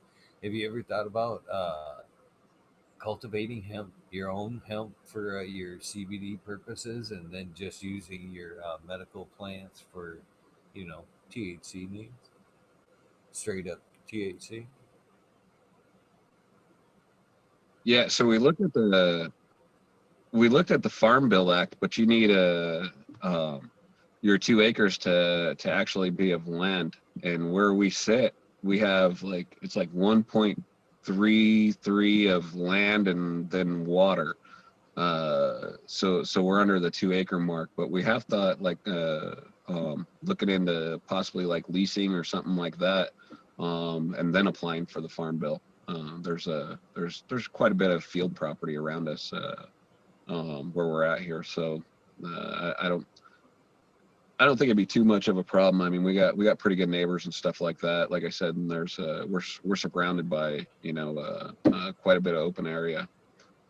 So it's something that we probably looked into and further, come the beginning of next year. So that way, if we need to get anything in for our licensing and everything like that, we got it all prepared and go ahead and pull it for that. Nice. Yeah, I've actually thought about it myself, uh, but haven't pulled the trigger on it yet. I mean, just just to throw some seeds, not even just to just cover my ass and just throw some out in the yard just for fun, almost fun ornamental plants. You know what I mean? Just like, I've got the extra 2 acres. There you go. Better than pine trees. Na na na na boo boo. Yeah, exactly. That's I mean, um, Mm. the the act allows you to do it. I mean, even if you put out some, and you don't fully plan it and everything like that. I mean, the thing there is some plants is better than no plants. You know what I'm saying? So we just have to make it so it's cost effective. Like I said, we don't profit from anything. As far as growing wise, we give it all away. I've never wanted to be, I've never wanted to mix the money into it on that side of it. Like I said, if I'm designing something or something like that, I have no problem taking somebody's money. But if it's actually growing the plant and distributing the plant to people in need, then I don't want their money. And so that's the thing there is getting the land, being able to lease it, and then getting the seed and everything like that, getting it planted. Then it's just pretty much fuel for the tractors, um, and soil amendments, IPM, stuff like that. And then and then it's pretty good if we can get that cost to a manageable cost, that we can eat and do it successfully, then we'll definitely go down that route. But we can only take on so many projects at a time. Otherwise, I mean, we'll just bleed ourselves to death. All right. Yeah, if you're taking the fun out of it, then it's taking the fun out of it. You know what I mean? I'm a firm believer, if it isn't fulfilling your soul, then, you need to clean the extras off your plate to just what is fulfilling your soul. And if something gets to the point, like you said, where you're spreading yourself too thin and it's a little leery, it's time to check some shit, I guess, and yeah, do things right. I agree with that. Agree with that theory. Yeah, that's it too. We have a lot going on. I mean, with the coronavirus and stuff like that. I mean, me and my wife, we didn't even have anybody over. We just got tired of looking at all the parts for the greenhouse sitting there. So we put it up ourselves. We just said the hell with it, and I mean, me and her. I mean, I know you haven't seen her, but I'm sure we'll meet up and you'll see her. I mean, she's like the buck 10, 110 pounds. But we got the greenhouse up by ourselves, and start going for it. There's I mean, we're remodeling a house here. We got some landscaping stuff that we want to do. So I mean, we just have a lot on our plate with trying to keep up with everything. My number one priority is her health always. So that's my biggest thing. And then after that, I try to do some work at the house, and then obviously care for the plants. They require morning and evening treatment, or at least check in on. But so or at least I have a pretty full day. That's what I'm saying. My days are normally 16 plus hours, just with what we got going on now. And then so we're willing to put some stuff, definitely in the mix, but we just have to figure out, what we either need to let go of here in order to make time for that, or a better way to manage that, or like maybe we pull the licensing, permitting, and everything like that, but maybe we're able to have somebody care for it or something like that, or it's just sometimes a little help will go a long ways. I hate to say it, but is it you mean how much uh, automation is involved now? It's painful to even say, but that is one time. You know, it's one that corner you can cut right there that can make you some time. As much as, like I said, it's painful for me to say. That's that's for me one of the corners right there I don't like to Oh cut. yeah, It's no, one of my happy we're automated. places. Right.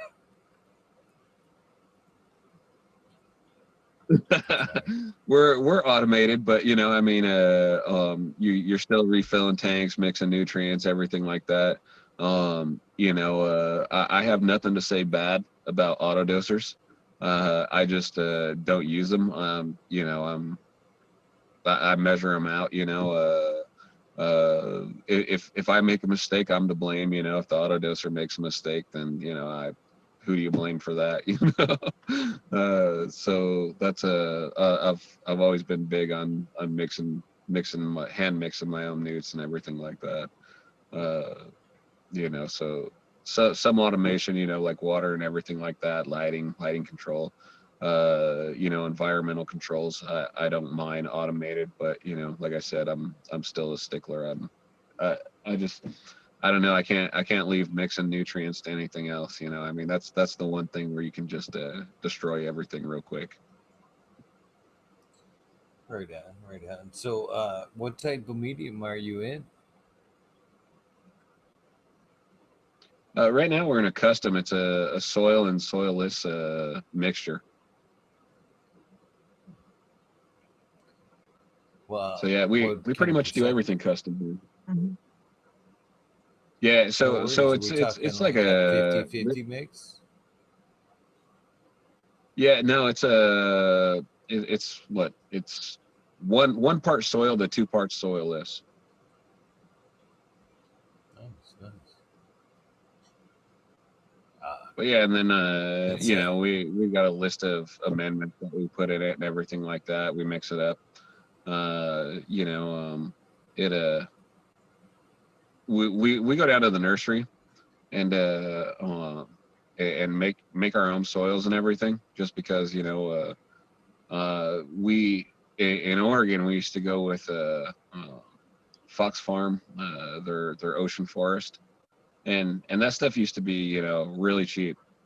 And then I remember it went up, and it went up to like $5 a bag or something. It wasn't very much, and we complained about it, you know. And at prices today, you know, when you're doing, you know, say how many ever 300-gallon pots or whatever, you know, I mean, soil adds up. So you know, I mean, anytime you can, like I said, cut the overhead on the cost of the grow, that's that's something that we always you know will look at, you know, if we can get the same quality but you know less cost obviously. Right on, right on. It's when you take a nice cruise or something with the rep. God damn it, I'm Yeah, buying lots of exactly. shit. Give me some cut rate corners. It's Exactly, talking you know, I again. mean, yeah, you know, and I see guys, you know, with and I don't want to name a soil name or anything like that, but you know, I see guys with you know truckloads of soil going out, and you know it's when you can look and say, all right, well, hey, you know, this it's this type of soil with this type of additives, you know, and the nursery will mix it for me.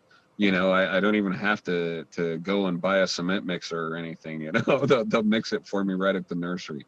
Then that's you know something to look into when you start going. You know, outdoor greenhouse, something on a larger scale.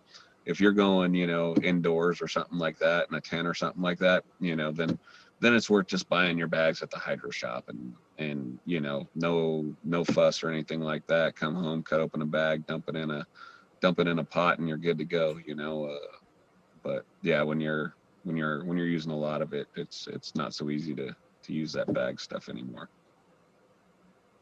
You know, it just seems like it'd be a pain. So, are there some good local companies, Michigan-based companies that you would suggest if you had to buy some soil by the truckload? Yeah, you know, and I can't think of their name right off the top of my head. Uh, they're oh man, yeah, I can't think of their name, and I don't want to name the wrong one. But they I'll have to give them a shout out on my IG or something like that. But I was looking over at some of the stuff that they have, and they you know they offer pretty good prices and stuff like that, and they're local here in Michigan and everything too. So Always good to know good local source, that's for sure.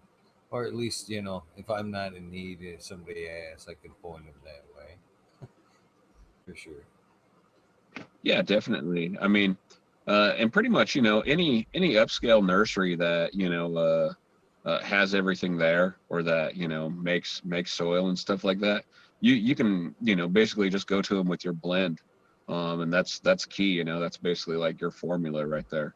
Go through them with your blend and just have them mix it. You know whether you want you know green sand, bat guano, humic acid, you know whatever you want in there. I mean you know they're going to amend it how you want. If you want you know so much manure, you know different types of manure, you know, so that way it can break down at different times. You don't want to be too hot going in, but you're, you know, if you want it for the long haul, you know, so I mean, however you, and that's, you know, that's also something right there too.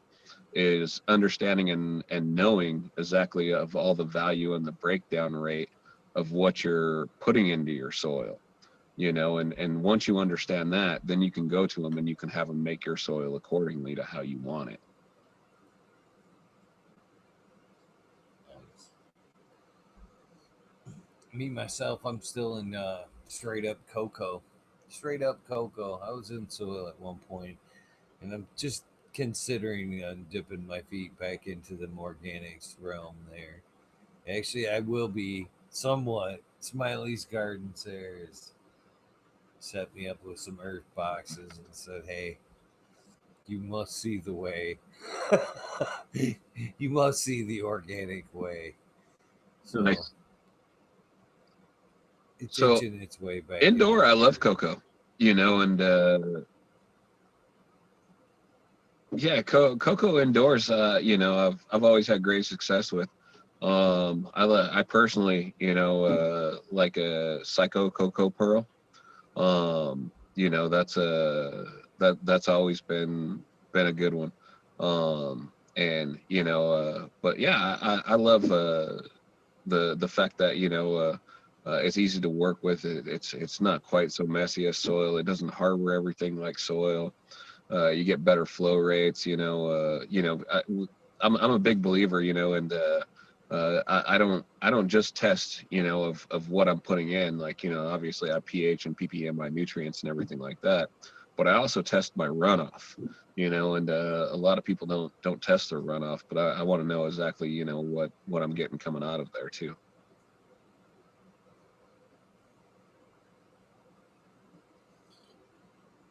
Yeah, I don't actually test it myself because it gets sucked back up. All the runoff that comes out. Because I'm in such a chunky cocoa, I actually rely on that runoff to be sucked up in a quick matter of time. The shit I'm using, it's chunky. It's actually wood chips. It's actually labeled chips. I mean, you can probably see it if the damn thing would focus back there. In them pots, man. It looks like I've got wood chips on top of the pots. That's a straight up cocoa, man. Uh, I dig it. I've been using it for a while now, but that's what I like. It's gonna be a tough That's swim every funny. day Yeah, with no. the organics. But like I say, that I count on it's so porous that when I water, it Yeah, heck, I goes mean, straight straight through. So I rely on some of that runoff to be sucked back up by the roots. yeah, heck yeah. No, I'll grow in anything. I mean, originally, I was a early grower, planting, outdoors.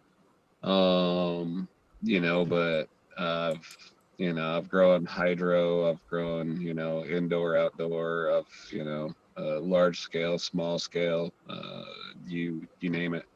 Um, you know, I like hydroponics. I like soil. Everything has its plus and minuses. That's for sure.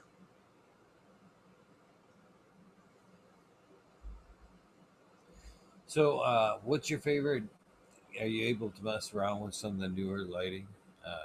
You run in. What is your current indoor lighting, if you don't mind me asking? Yeah, so we got some LED stuff here. We got a bunch of tubes that are different spectrums. We got some UVB bulbs that are being tested. What else? Some discs that are LED. Some discs that are being tested and stuff like that. And then uh, just back to old school DE.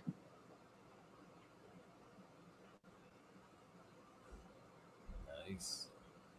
Uh, which one do you prefer to be the best? Which one is your choice at the moment?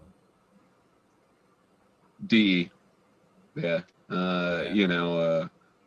So yeah, I mean, I've we've ran ceramic metals, you know, pretty much everything, you know. And I mean, uh, don't get me wrong. I mean, you know, again, if you're, you know, in a basement, low ceiling, stuff like that, then I could see,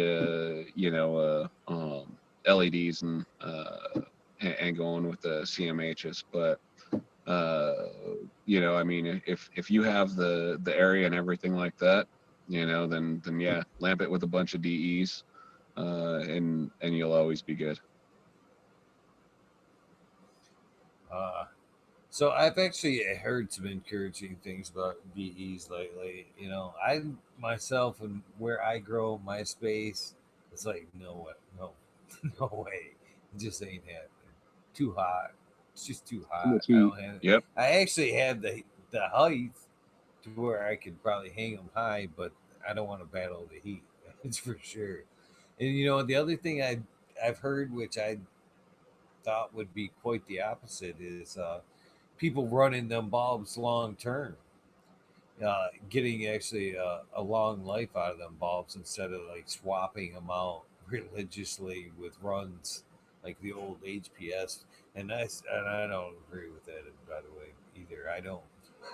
I'm not swapping my HPS out every friggin' run or two. I've got at least 3 or 4 on them bulbs right now. And, they're still kicking. I'll probably swap them up next run. You know, DEs, I've heard that you can get a lot longer life out of them like that without having to mess with them. Is that true? Have you found that Yeah, to you be know, true? they're not driven as hard by the driver. Um, yeah, you know, they lamp a little bit differently, you know, than the standard metal highlight or the mogul socket. And so you know, they will last a little longer and everything like that, and have a better output. You know, I've heard of people like moving areas so they don't get hot spot or flipping them, you know, pulling them out and flipping them and stuff like that. Me personally, never done it. You know, to go through and lamp a grow, it depends. If you're in a commercial aspect, like me personally on my own grow, no, those bulbs will probably stay in there until they damn near blow. But you know, I'm not pushing for anything. I'm not, you know, trying to sell by the gram, and I'm not, you know, going for a cup or anything. So that's the thing there. If I was doing any of that, then I would, you know, I'd probably relamp them every second or third grow, you know. But if you're not doing any of that, then it's plenty of light to just, you know, for your average home grower, you'll be fine. Man, I couldn't believe it. I actually talked to a commercial grower out there in Oregon there. And I can't remember. It was years. I don't even want to put the exact number on there. And I was blown away that even on a commercial level that they were. He was like, "Yeah, I'm not doing it. They're still kicking. I replace them when they burn out." And I'm like, "Really? I can't believe that." And he's like, "Yeah, why, why?" You know what I mean? I'm like, "Yeah, I guess you're right. I guess you're right." But I was surprised to hear that. To be honest with you, I was super Yeah, surprised. you know, one of the roughest part of it is, you know, the startups. You know, and so you got the startup when it first drives. You know, that's hard on the bulb. And then depending on your cooling and everything, when the lamp shuts down and everything, you know, some people have their cooling systems. You know, if they're like a DE in an enclosed hood or something like that shut down, or their fans shut down when their lights go off. And that's, you know, that's not always a good thing, because if you got a DE suspended up under a hood, whether it's enclosed or not, you know, and all your fans shut down at the same time, you got nothing to disperse all that heat, you know. That kind of creates a problem as well. It just, you know, it's all gonna to factor into the bulb life. Now, you know, are you actually gonna notice that? No. You know, you're never really gonna notice if you did something to this bulb and it blew out 3 weeks earlier, you know. So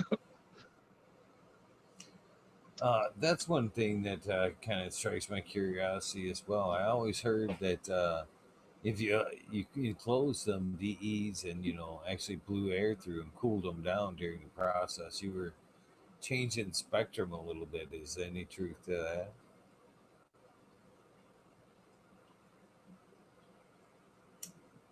Yeah, I don't know because we don't actually run enclosed DEs. Everything that we run is open hood. Um, and yeah, so I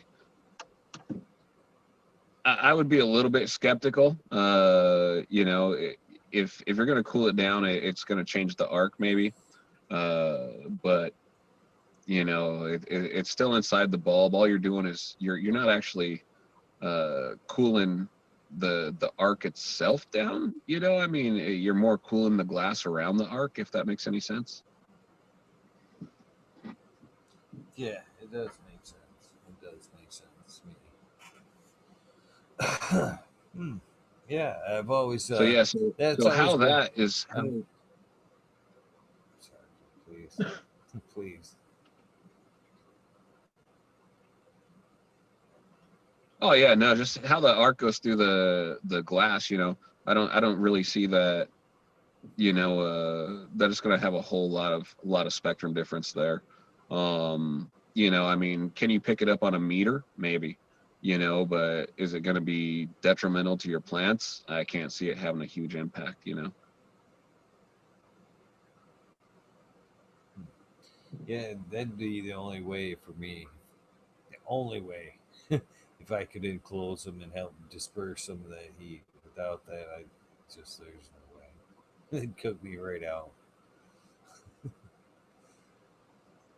Yeah, I tell you, on the heat thing, my funny thing is I'll see these guys, and I used to do support for an RDWC company. So I got a lot of support questions and everything like that. And with doing that, I seen into a lot of people's grows, and I'll tell you one thing that amazes me is you got these guys with the these big RDWC systems, and I even see commercial farms, and I'll tell you offline one that I seen so you could check it out, but I don't want to call them out on it. But anyway, I even see these commercial farms that will run these RDWC systems, and then they put all their chillers right in their grow room, with their lights and everything like that, and it's I'm still amazed because your chiller uh, cools down, but like a refrigerator, off the compressor it dumps off heat, and guys should be putting these chillers outside the room, at the very least. I mean, and the commercial application, these guys are putting in like 10, 20, 30 chillers, and it's like, why do you got all these 1 or 2 horsepower chillers when you could have went with a commercial application, like a glycol chiller, that sits outside, and runs everything. I mean, if you need a redundant system, I mean, you can have a backup compressor on it, so it's running two. It's basically two chillers in one. But for less cost, less electric, and everything like that. It's just that I think a lot of the places aren't aware that technology is out there. But yeah, you see, all these chillers just lined up and dumping in the grow room, and it's like, man, you know how much more that you're spending, for your air conditioner, your HVAC system, to cool not only those lights down, but those chillers. I mean, you've multiplied your thermal load tremendously, and I mean, I still see it, on brand new grows. I'm like, oh man, this is crazy.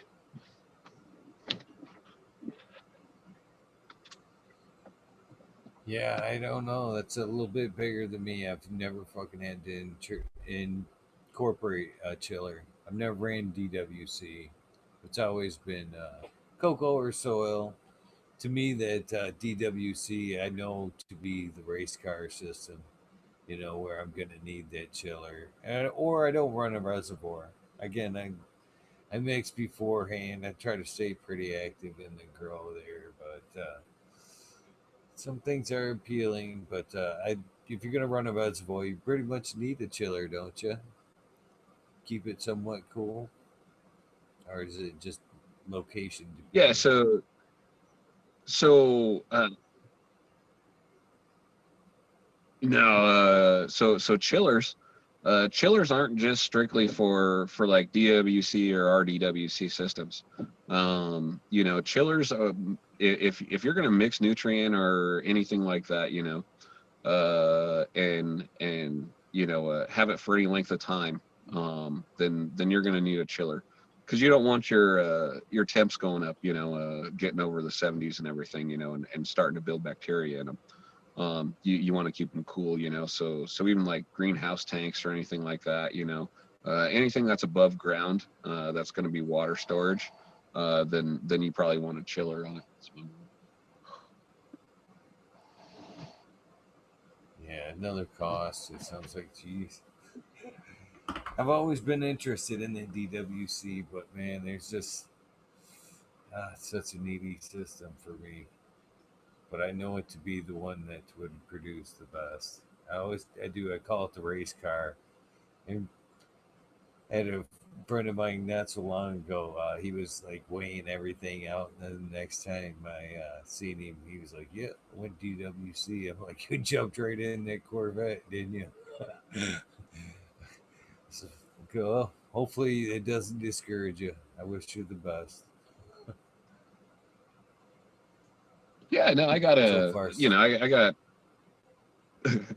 up in the ceiling here. I got RDWC systems and everything like that. That we'll probably, I don't know, I may end up even like giving them away or something like that. Do some good with something bad that came out of my life.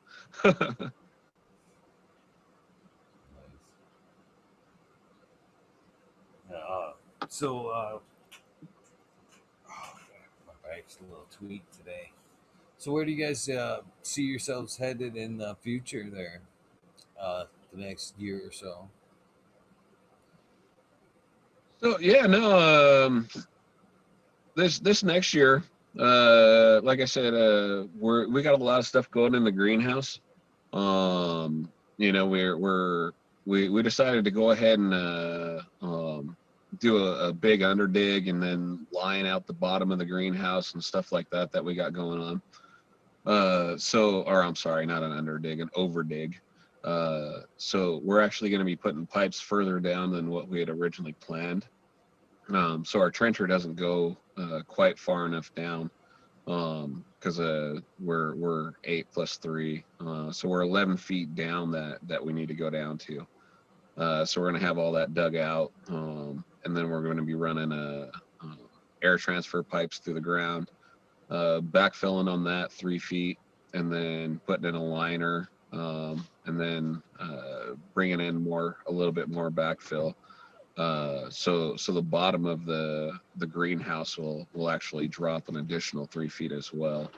Um, and that it'll just give us a little bit of extra top height and everything like that. Plus, we're looking at setting it all up so we can run year round. And we also have light deprivation, but I don't know that will set all that up or anything like that. We'll probably just run the 2 seasons, like a winter season and a summer season. Um, but yeah, so doing that. As far as like with the buck mites and the bulk your mama and the farm part, we still have like tomatoes and we'll have a bunch of farm veggies and stuff like that we'll be doing here locally, products and stuff like that. We'll see where that goes. If there's more of a market for it and we see that it's doing good, then we'll upscale that. And if not, then we'll just keep it small like it is. I mean, we kind of have fun with it. We get to meet more people and everything like that in the community. Find out what they're doing, what they are doing in their area, versus what we're doing here. I could say, different states do different things. We all learn different tricks, from what you do in Oregon to Colorado to Washington to here to what they're doing in California. Um, it's all different, so it kind of keeps me in the loop a little bit about that, which is always knowledge, and I guess I appreciate the experience, so I'll stick with getting products out and everything like that on that side.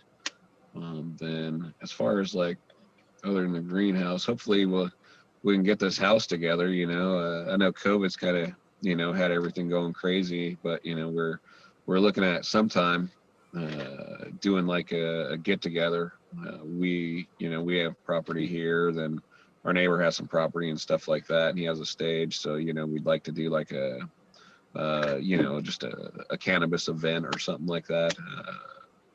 Some kind of get together, for people to meet people and stuff like that. I know there's a lot of growers in the state, that don't get together, that are close, but just due to whatever reason, I mean, you don't know each other. I mean, sometimes you find out that, hey, another grower might only live, a mile and a half away from you, but yet, you guys never talked, or you did talk online, but never knew how close you were. Right on, right on. I agree. That'd be cool. Speaking of events, are you going to get out and check any of the few events that are out there slated to happen here in the next month or so?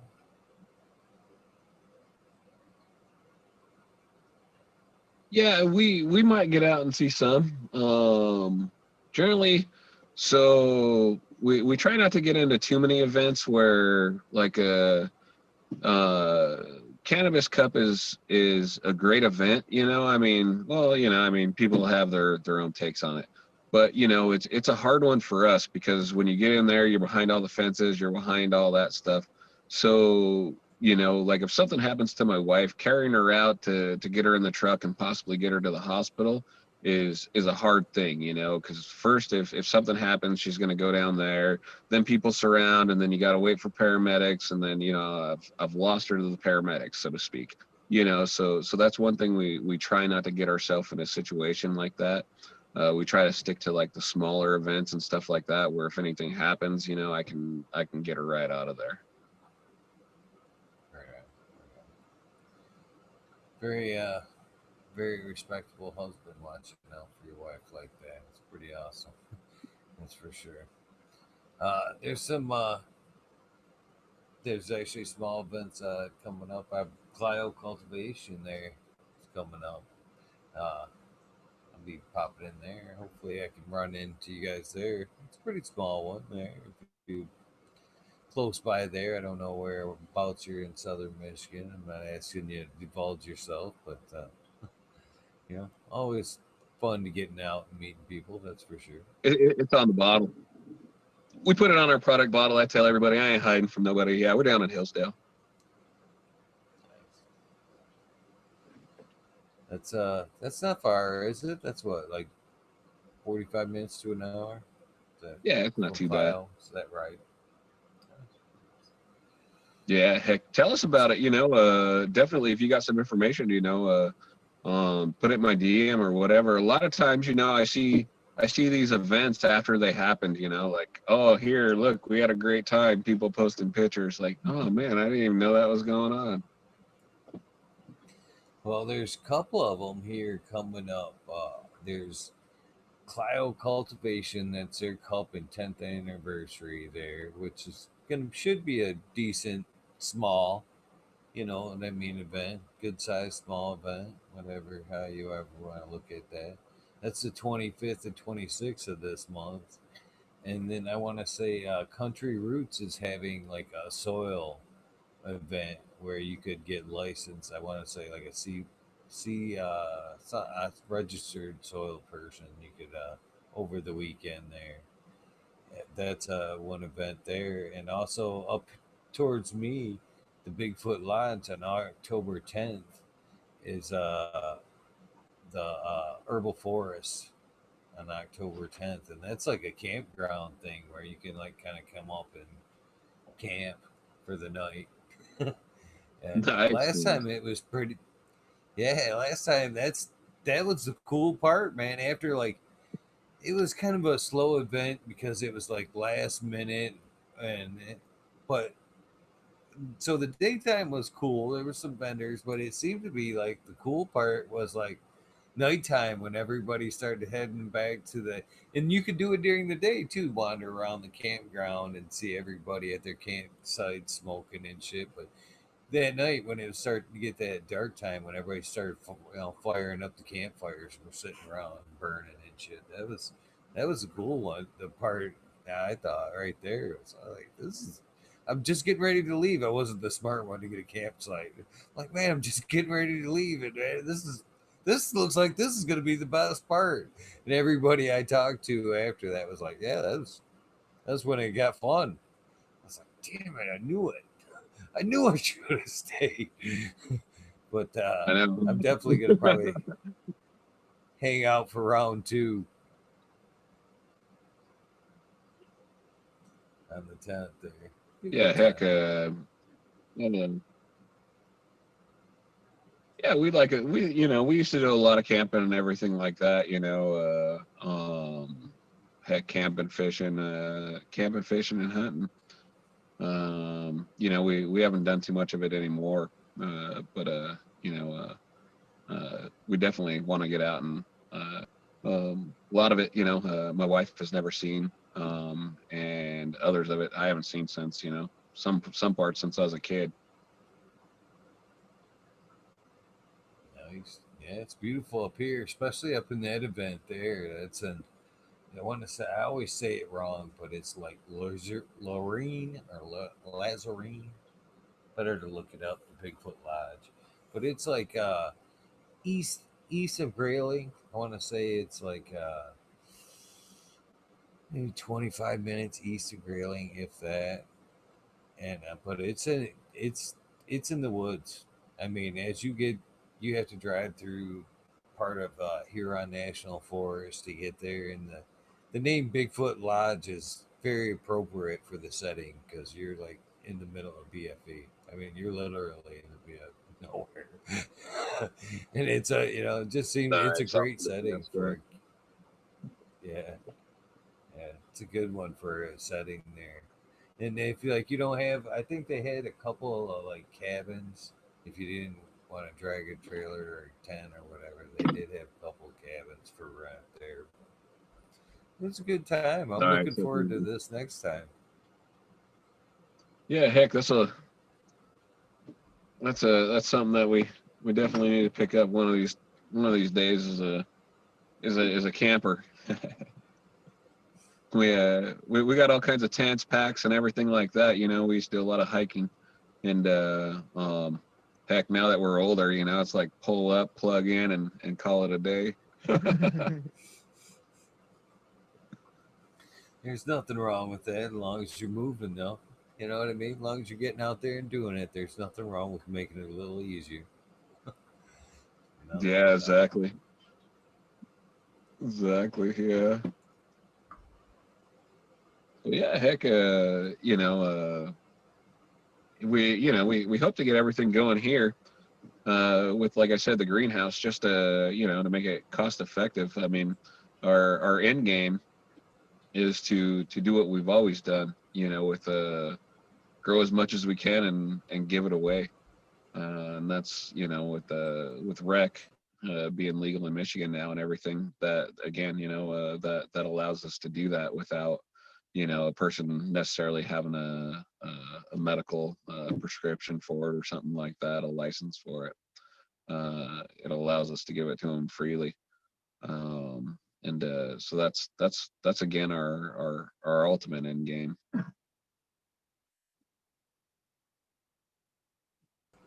I'm quite on the record of saying I don't know about Iraq.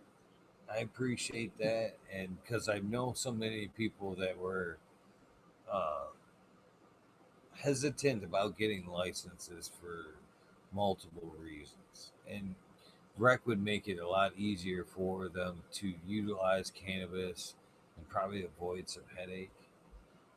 Like I know a lot of vets that were afraid to utilize cannabis because they were afraid to losing benefits if it were found in their system.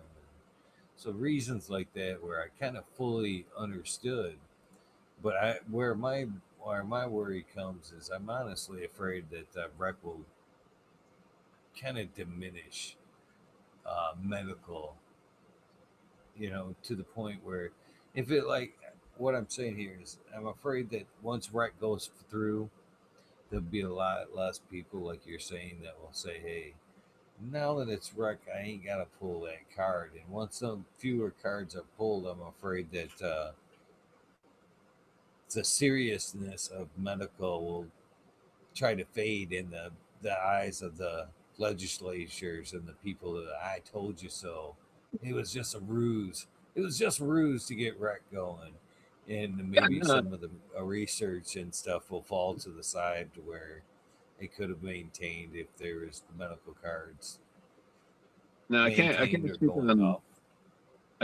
like Oregon, Washington, stuff like that, or even California for that matter. But I can speak on Colorado. And when rec came about, less people started pulling a medical license, and medical patients with license basically started losing their rights, because what you had is you had a bunch of voting going on where local municipalities were able to vote, on what you could do and what you couldn't do. A lot of places, were limited to plant counts. Some places, like I think it's Douglas County out in Colorado, where you can't use like any lighting with a ballast.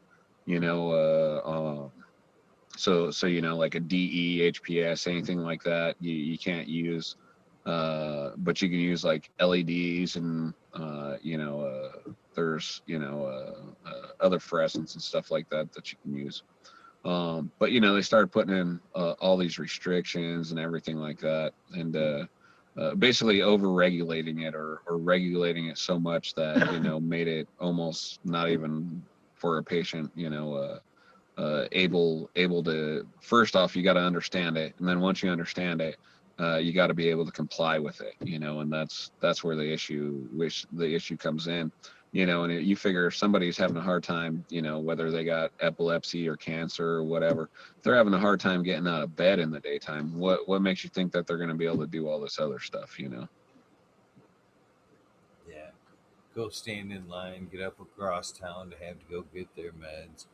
That's again, that's a tragedy in my opinion. you know, it can be costly to have to out of pocket it, just like we stated early on. And you know what I mean? The patient should have rights no matter what happens recreationally. The home grow for patients should be unscathed because it's just it's so easy for them to do and so cost effective. I mean, it's about time that we get some kind of a break. I mean, it wasn't just not long ago here in Michigan they tried to pull the plug on us altogether, to where they banned it altogether for medical home grows unless your county was going to zone it for you.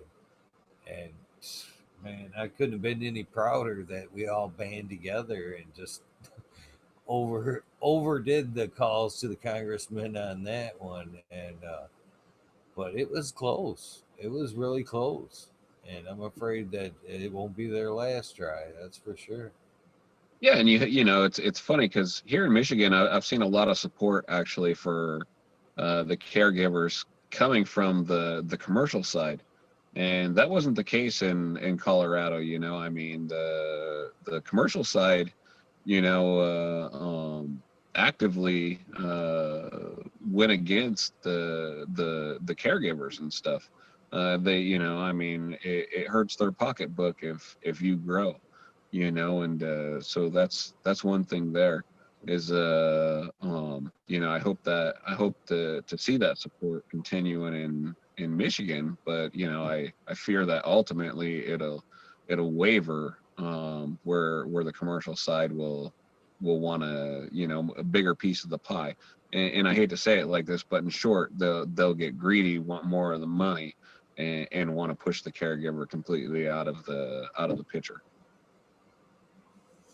Oh, that brings me to another point that I'm really disgusted about here in Michigan too, as far as rec medical goes, is the limitations on us as medical growers, to where we could use more medicine to process more things like RSO and have flour and have more means to effectively treat, like we should be able to where the same household can roll. All right, let me put it this way: as a caregiver at a household, you're limited to the amount of weight you can have. Okay, we know that per patient, there's a set amount, and that adds up. Correct. Now, the same household uh, could not be a caregiver, not have a medical card, grow their 12, and they're able here in Michigan to, if they were able to cultivate 30, 40 friggin' pounds over this harvest season outdoors, if you're that lucky, if that's the way you're going, it's perfectly okay to have that 40 pounds locked up in your closet. It's okay. It's right. You grew it. It's okay. Cool. But the caregiver that could use that same weight and be making oil and butters, tinctures, actually using it as effectively as could be.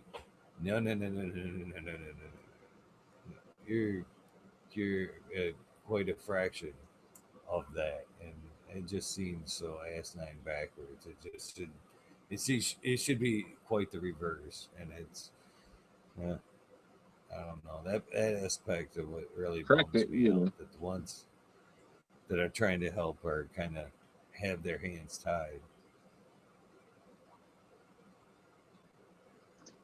Yeah, it's everything works against, I mean, my probably my biggest complaint is plant counts. I don't know who came up with this, standard 12 plants. I mean, because where we're at, in the county that we could grow 99 where we're at in Colorado, and then the county limited to 12 plants. Didn't matter what license you had, it didn't matter anything. You could only grow 12 plants. And I mean, with that restriction, it's like, so if you're licensed for 99 but yet you can only grow 12, I mean, what can you really 12 plants isn't a lot to work with when you're looking at staging different types, and everything like that. And, so that made it really difficult, and I mean, there was some time there that we were even looking at selling our house and everything, and moving to a different county, and ultimately that's also what led to our decision of getting this house out here and coming out to Michigan and everything like that too. Is the cannabis laws and restrictions were a lot less, and not a lot less. I'll say they were lessened. As far as you couldn't have as many, but as a caregiver, 72 and everything like that, versus the 99 in Colorado. But the thing here is there's not quite as much oversight as there is in Colorado. And with growing, that was one thing that we definitely wanted to. I mean, certain stuff like extraction laws and stuff are pretty crazy in Colorado if you look at them. We don't open blast or anything like that. And don't get me wrong, I believe there has to be something to not having guys open blast in apartments and stuff like that. But at the same time, you can't just throw out a blanket law that affects people that are actually doing the stuff right and stuff like that. But they do that. And that sometimes creates a lot of problems for the people who are doing it right. But I mean, once they make something and set it into place, they never go back to really change it, no matter how hard you fight it, fight over it. Yeah. As far as plant count goes, uh, man, I just want to say to you guys that are watching Oklahoma, for the, for the heck, would you guys please quit rubbing that plant count in? For one, at least at least bite your cheek or stomp your foot when you're on camera talking about it, because your lawmakers are going to catch wind of you guys grinning like you just won the lotto every time somebody asks you about that plant count.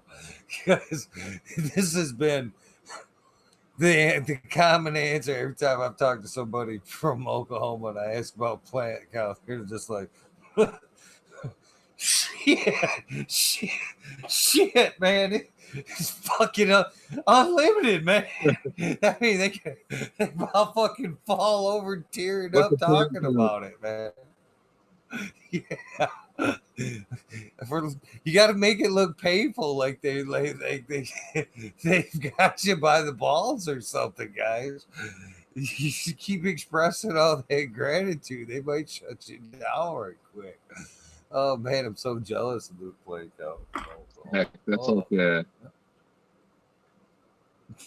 we it was funny with plant counts because one thing that you know how do I put it? I'll say hypothetically speaking, if some guys were gonna plant some stuff, and they were gonna go off to a national forest to plant, so that way, their own property didn't get seized. Then the last thing you're ever worried about is plant counts. And it's kind of funny because that has probably been my one hardest thing, even setting up commercial facilities, is plant counts. Because you always have to count for, obviously your veg and your flower, but then you got to stage everything out. And when you start getting into, whether it's 10,000 plants, if you have a 10,000 plant count, you need 12,000. If you have a 5,000 plant count, you need 7,000. I mean, no matter how many plants you can have, you always need a few more. oh, I agree with that. I agree with that. That's for sure. I mean, you have to keep the system running. And for me, I just found the only way I could deal with it as a caregiver was to veg longer and try to do bigger plants. Is how I tried to avoid having that extras. Because I see a lot of people, that do that. Pack, and I see and can respect like a nice sea of green. You know what I mean? The numbers are good if you can do it.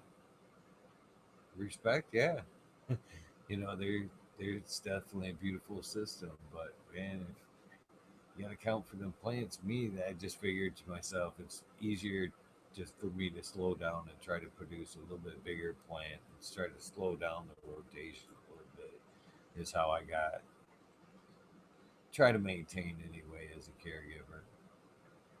Yeah, so that's like this season. We were late, getting everything out and getting everything. We just had a lot going on, so we weren't able to do anything that we wanted to. And I mean, our plants right now are, I don't know, 10, 10, 11 feet, Yeah. 10, 11 feet or so right now, And I mean, like I said, we're really late getting out. Um, and then we had to keep them in smaller potters so we could move them around because we knew we had stuff going on in the greenhouse, so we couldn't put them in big pots or anything that we couldn't move. So we're actually lucky that they're doing really good. But next year, we'll be in full size totes and everything like that. And we'll, this whole winter, we'll be vegging out our plants. So that way, come springtime, they can go into the greenhouse, and then we'll have our plant sets there.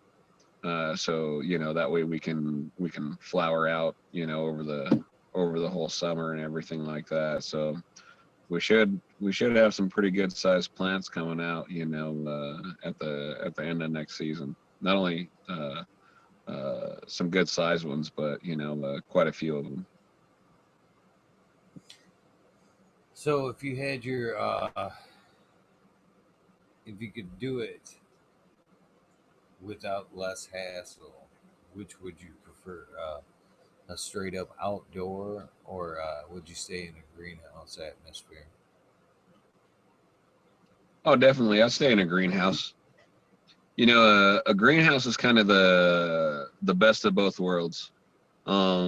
You have climate control over it, so you can control everything. The humidity, temperature, everything like that.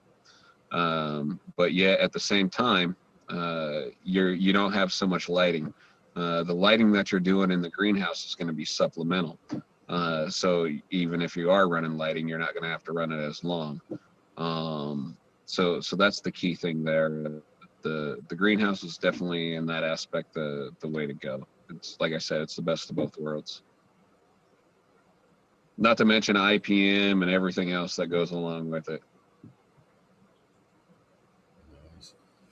Yeah, it's definitely two different. I've never grown in either, to be honest with you. But from what I've talked about, those who have, it's quite a different setup. I would have thought it would be kind of similar, but those who have done both are like, oh no, greenhouses aren't like that. There's you have to be on your game. You have to be dissipating heat. You got to watch your humidity. It's way different. You have to be on it, but it's worth it. Is basically what I Yeah. hear. So see, that's very true. That's what we were talking about. Is that's the whole thing with the system that we're putting in. So some people call them an earth battery, or whatever they want to call it, GAT, or I think GAT is registered or something. But anyway, what it does is, it's a fan system.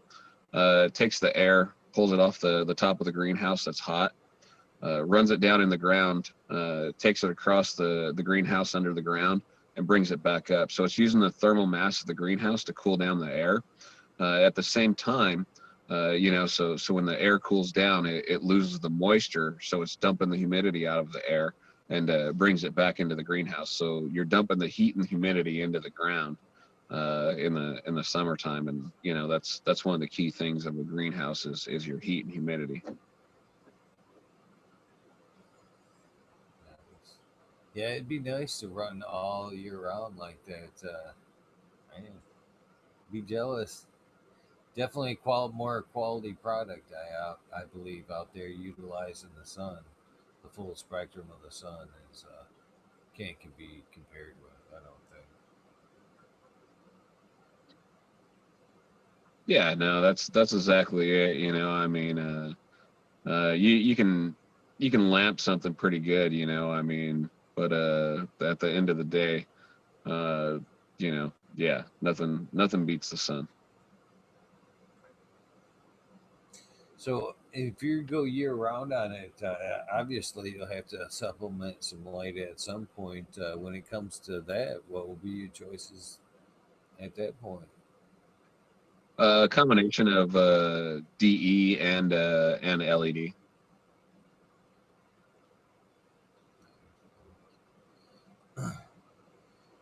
Yeah, it'd be something I'd see. Like I said, that'd be my choice when I actually see the dream. And trust me, I have, you know, seen the dream. It's always been the greenhouse. It's always been a nice big greenhouse that I see. And you know what's funny is I've never really planted that thought, or you know what I said, uh, have grown in either way.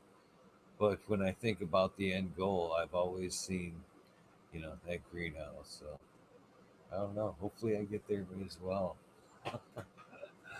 Oh man, Oh yeah, definitely, man.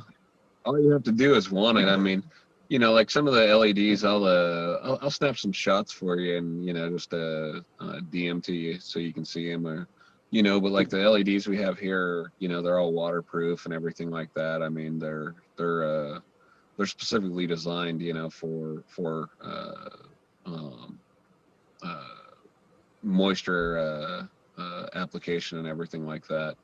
For in a greenhouse where you do have water and everything else mixed in. But yeah,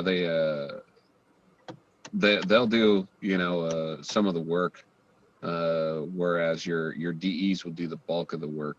So just like anything, how the sun goes down is you'll kind of wind them down, and then with the DEs, with the LEDs, also supplementing, you're going to hit with some different spectrums and everything like that. Plus, you can get the DEs, or I'm sorry, you can get the LEDs down a little bit closer and stuff like that. Then I think I was saying earlier, we got some UV B bulbs that we're going to mess with and stuff like that. Um, I I kind of I'm still kind of a little bit figuring out how I'm going to set those up into my little project that I have going on. I'm not sure for like are you familiar with the UVB? some somewhat. I've heard some studies on it. Go ahead, tell me what you know there. I'm always willing to learn. Oh yeah, no, that's the thing with them is so they're the thing is for increased trichome production and everything, so that way you're getting more resin and oils produced. But the same thing is the UVB bulbs are not good for your eyes or your skin or anything like that. In short, they're basically reptile bulbs. Uh, and so that's the thing there, and that's been the push as uh, figuring out some kind of safety, so that way when we're actually in there working and stuff like that, we're not getting exposed. Whether it's simply as something as tying them to some kind of motion or something like that, so they're off whenever we're in there, or just I say a switch, but the problem is when you go on in there, sometimes you forget to turn stuff off or something like that. Then you're working and you figure out, oh yeah, hey, I forgot to turn that off. But how much exposure did you get before you figured it out? So just kind of something that kind of automatedly turns it off. But yeah, so once we got all that figured out and everything like that, then we'll get some of those bulbs going in there as well. But yeah, like I said, in lighting, they were generous enough to stock us up on some pretty good lighting. I've communicated with them for when did they come out? Uh, uh, 17, 16 or They 17. came out to the house, and I can't remember when it was, but they're an engineer and one of their other guys, and met with them and everything like that, and kind of worked on some bulb and some bulb designs and stuff like that. Then they actually created them, and then so we have those to test out as well. So we want to get some of those up and everything, and get those in place, and get them some feedback as well. But figure out, hey, how well do these work? So I'm kind of curious to know. do you need it? I mean, are the panels of the of the greenhouse blocking out what UVB you would be getting from the sun that you actually need to supplement in outdoor there? No, all you're doing is no, all you're going for is increased UVB. It being right up next to the plant, basically, is basically like you going and laying in a tanning bed. Is what you're doing to the plant. That's the whole thing there.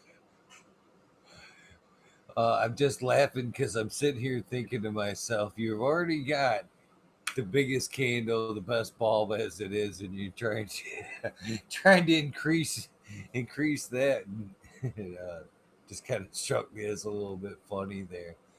Um, I've been kind of, and then this is kind of just random questions here about if I were trying to run a greenhouse, excuse me, in northern Michigan myself on light choices.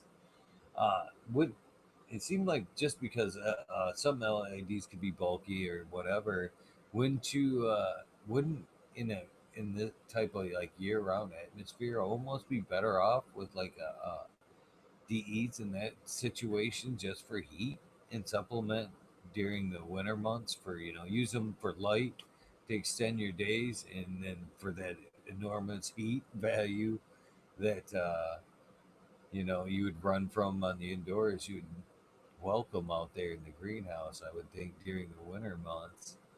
And then I guess my next question is with the same aspect, could you turn those off during the spring when you were getting just a little bit more sun, but a more intense sun? I'm kind of thinking more. I had this question the other day. I was asking somebody basically they run a greenhouse on a mountain, but they were using like LEDs to generator and LEDs to like extend the day. And I was wondering because I've learned a little bit about daily light intervals and how much the plant can help, take in through the sun and how much it actually needs. So I wondered, can a plant actually take in, you know, as much as it needs in a short amount of time from the sun in say like 5, 6, 7, 8 hours, and then just need a light source like an LED to finish out the daylight cycle, to keep it in the veg. It's got Yeah. basically So all it's so filled that's its battery exactly with what. the sun, but you just need the LED to finish out the day. Is there any truth or thought to that might be true? Yeah, no. So that's exactly what we're doing with the DE and the LED supplemental lighting is the DE is for the bulk of it. Excuse me. And the LED is to finish out the cycle. Uh, could you leave DEs on for that time? Yes. It's going to be increased power. You're paying for those lights.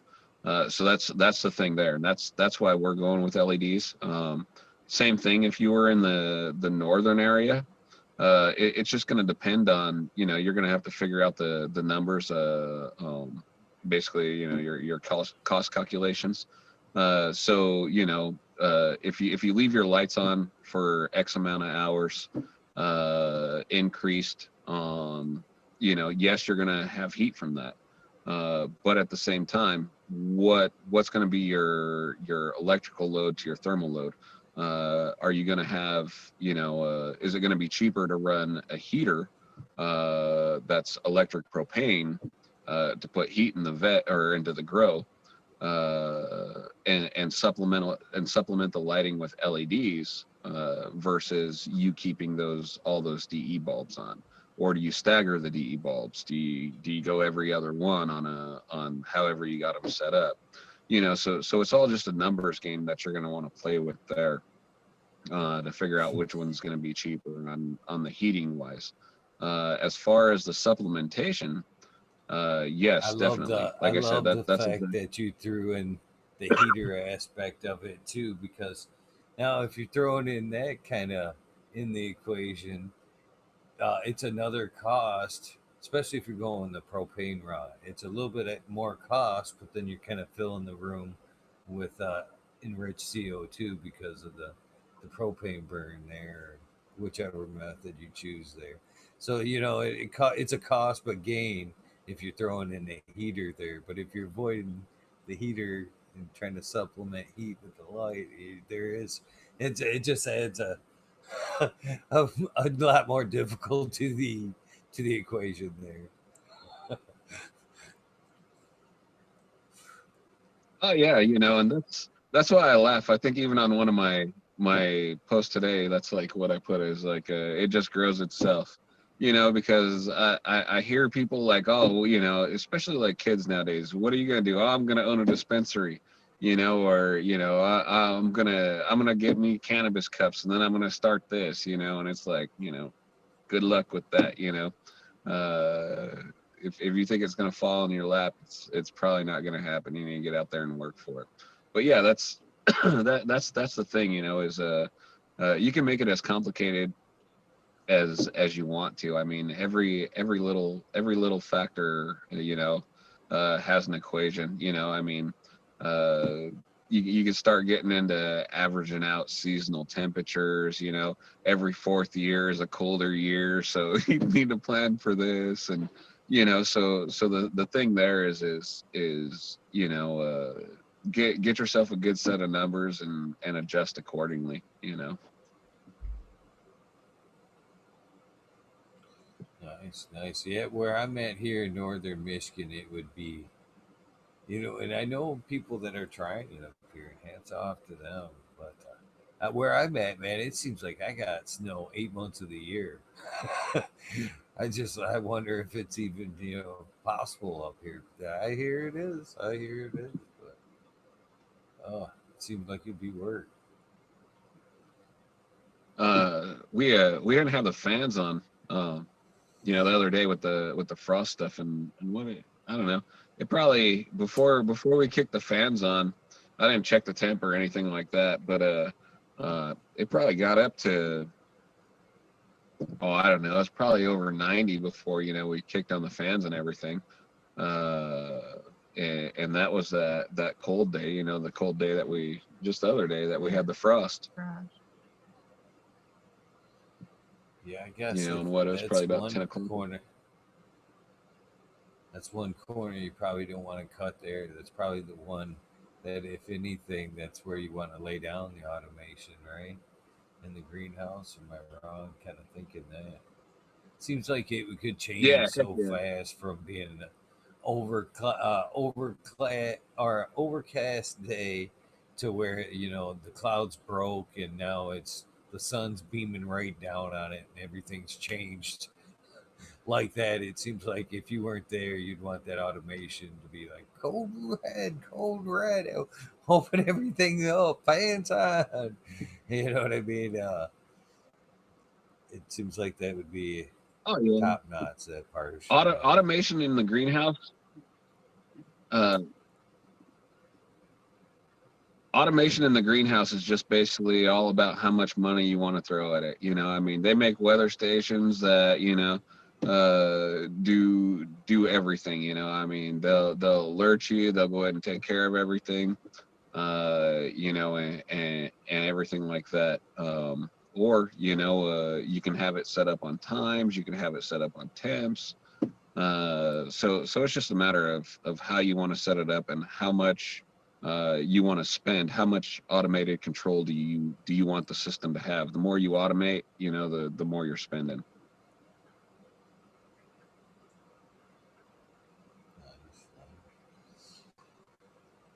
So, do you want to offer out any like technique tips while we're talking?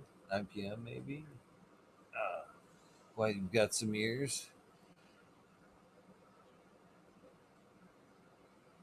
Yeah, I don't know. I don't think I mean, I don't really have any techniques or tricks or anything like that. I just I don't know. One of these times, I keep talking about doing some more live stuff or anything. This is our first time going live or anything. We have a YouTube channel. We don't use it. You know, we posted some videos up there like years ago. But you know, we've been talking about getting more into that. You know, now that we got more time and together and everything like that, and the time to do stuff. Like I said, we just flipped the account and made it the Paul and Chucker farm account. So we plan on putting more stuff on there with what we're doing with the as far as the vegetable aspect and everything like that.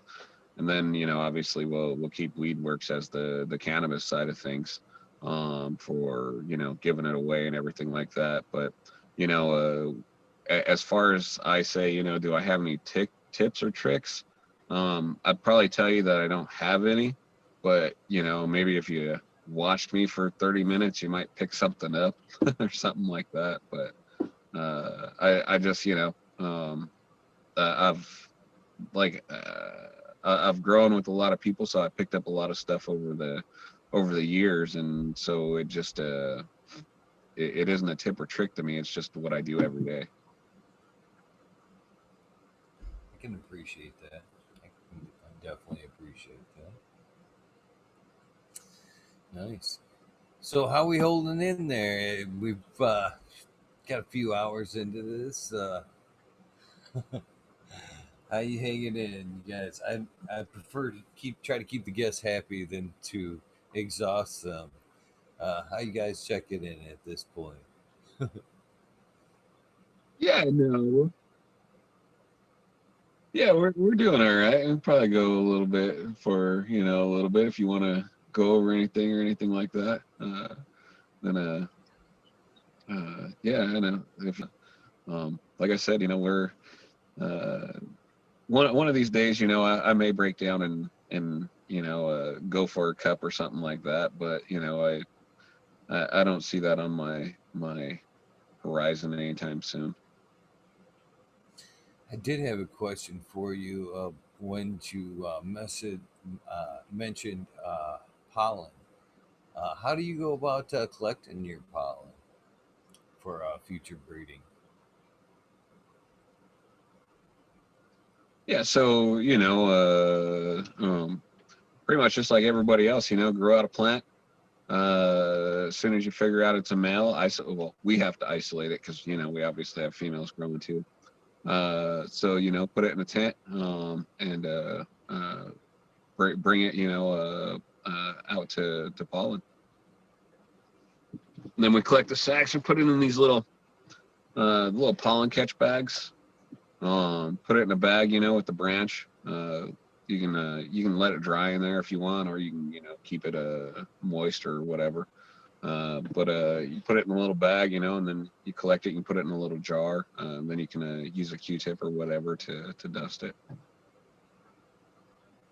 Nice. And how long can pollen be stored in your opinion, and what's the best way to store it? So we store it. We have a fridge that we converted for seed storage and everything. I think there might even be a poster, on the Instagram account. But we modified a mini fridge, um, and so we just store everything in there, like seed wise, pollen wise, everything like that. We actually need to get something bigger too, but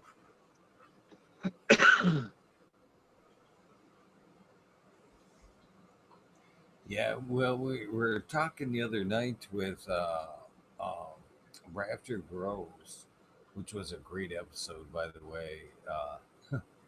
He was dishing out a lot of knowledge about tissue culture and how easy it was to do at home and store in a refrigerator and test tubes, probably just like you store your pollen there. And it was super interesting. And what makes me bring it up because earlier on you were talking about getting strains and kind of questioning the the realness, if you will, if of the strain, if it is what it should be. And I often question that too. And I always thought to myself, and maybe you can relate as somewhat of a breeder there, it would be great if you could just take mom and pop, breed your seeds, put them back in the test tube, and then be able to pull them back and reproduce those seeds like they should be from the original mom and pop, and limit recreation or variation from a recreation later on. I thought that was an amazing choice. Yeah, heck yeah. You'll notice a lot of the colleges and stuff like that are doing a lot of the tissue research as well. That's mainly how they're growing out stuff and everything. Is that's what they're wanting as tissue samples.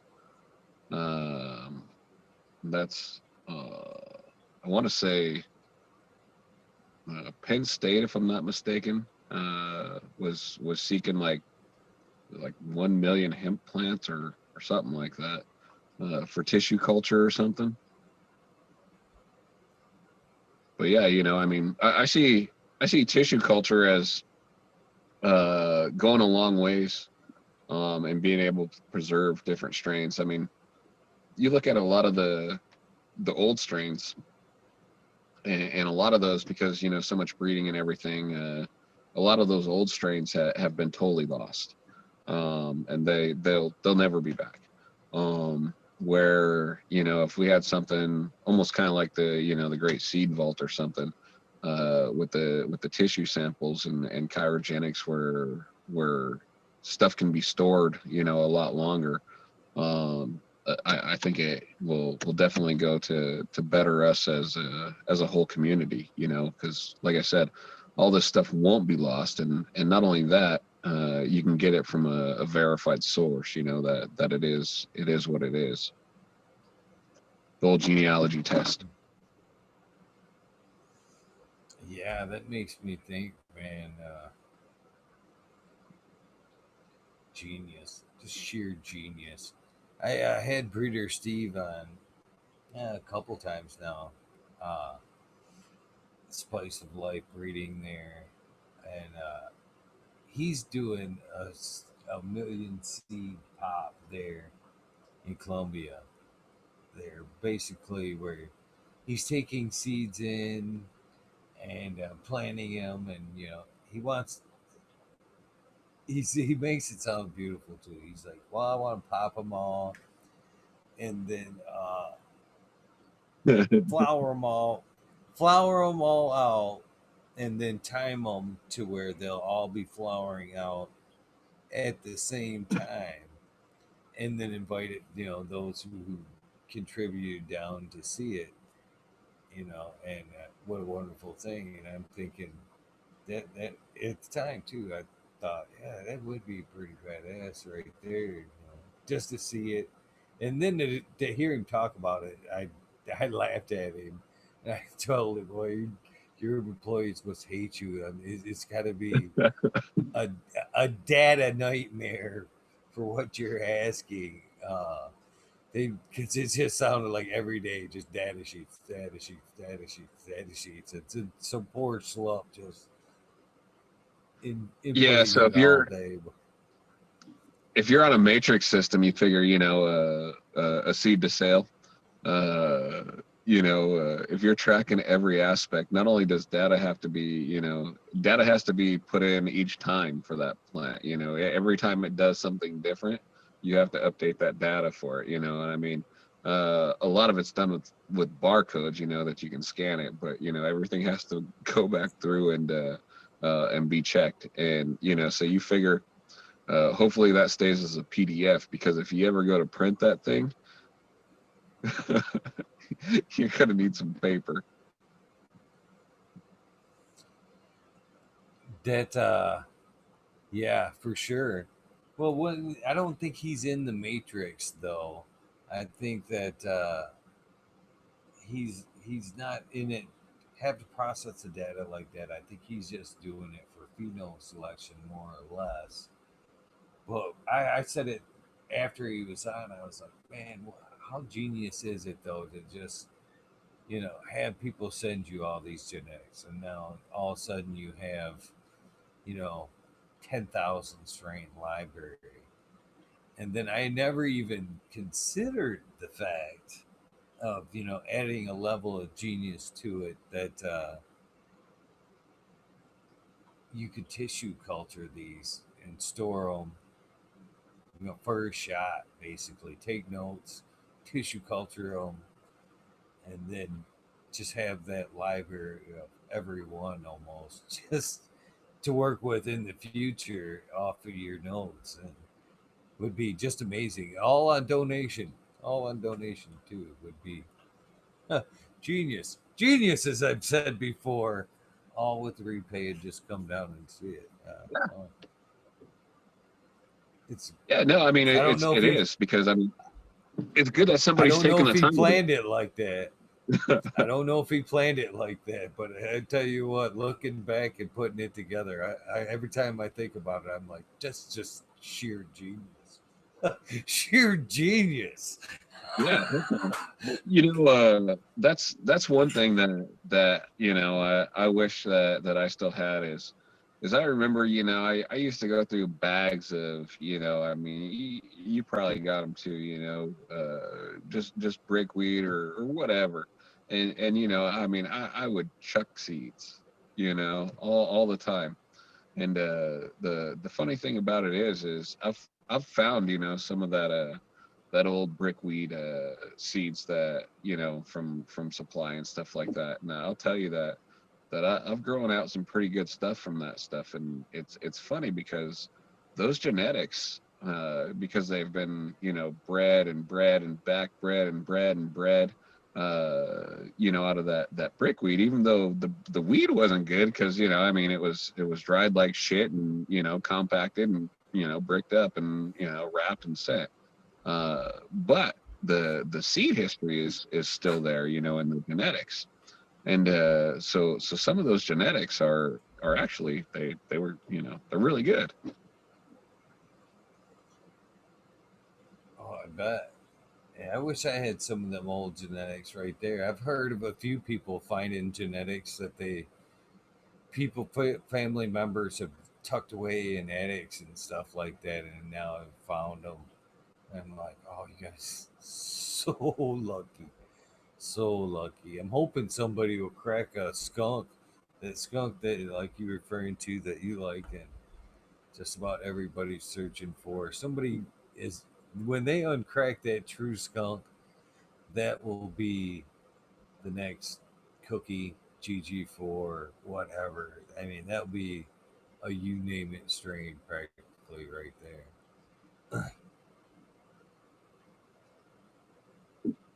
See, I got four, like not very many. I don't know. I probably got like I want to say like four. Oh, it's probably like 4 or 5 seeds of some lemon skunk, and I've been waiting for the right time to break that out. And I tell you what, man, if I break it out and it is what it's supposed to be and everything like that, you're welcome to a cut of Oh, I'll gladly come get it. Take it. it. You find that skunk, I will walk. I don't care. I will come get it. Yeah, because you know, I guess probably out in Oregon with Bowser, OD Diesel is when I really that's probably when I really started getting all seed crazy and collecting genetics. Oh man, Yeah, so for the longest time I used to pitch seeds. They were just a hazard for my bowl. And then one day it dawned on me. It's like, hey, I should probably keep these. You know what I mean? We were still smoking and everything, but yeah. that'd be encouraging. And I was starting to like rush through them to them. I started talking to a lot of people and started getting that guilt trip a little bit. Yeah, you're hoarding. You're hoarding, kind of. Yeah, I know I'm sitting on about 300 strains or whatever. Like they'll get lost. You gotta start popping them. You know what I mean? And then I've talked to like Jodry, and then I talked like Oh, even Raptor Grows the other day about petri dish popping them almost, being able to just barely crack them, and then just dumping that tissue in and cultivate them. Just taking this guessing right out of it. You know what I mean? Be able to hold on to them for a long time and then revert back to something like that later on to yep. where it's a guaranteed. I'm like, yeah, I think I'm good with that. I'll keep storing. I'm gonna keep collecting. I'll keep collecting. Ain't running yet. I ain't gonna just panic just yet. Yeah, that's it too. I know. Heck, we have some of that. I think you might have got some too. Some of that. The doggone zombie and doggone Jack from Mystic Grower. She sent some of that out to us and stuff like that. We popped a couple of those seeds. There's actually a couple. I think I posted a couple pics too. That's she had worked with it from Subcool's Genetics.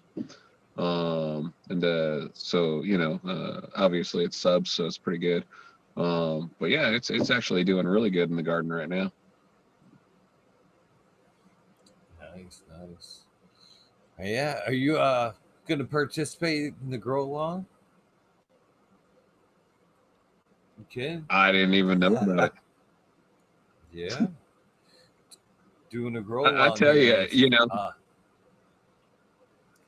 uh in a little bit of tribute to my buddy Subcool, and well, partially it's a couple of his strains, and we're gonna drop officially on his birthday. But we're doing a little bit of a grow along here.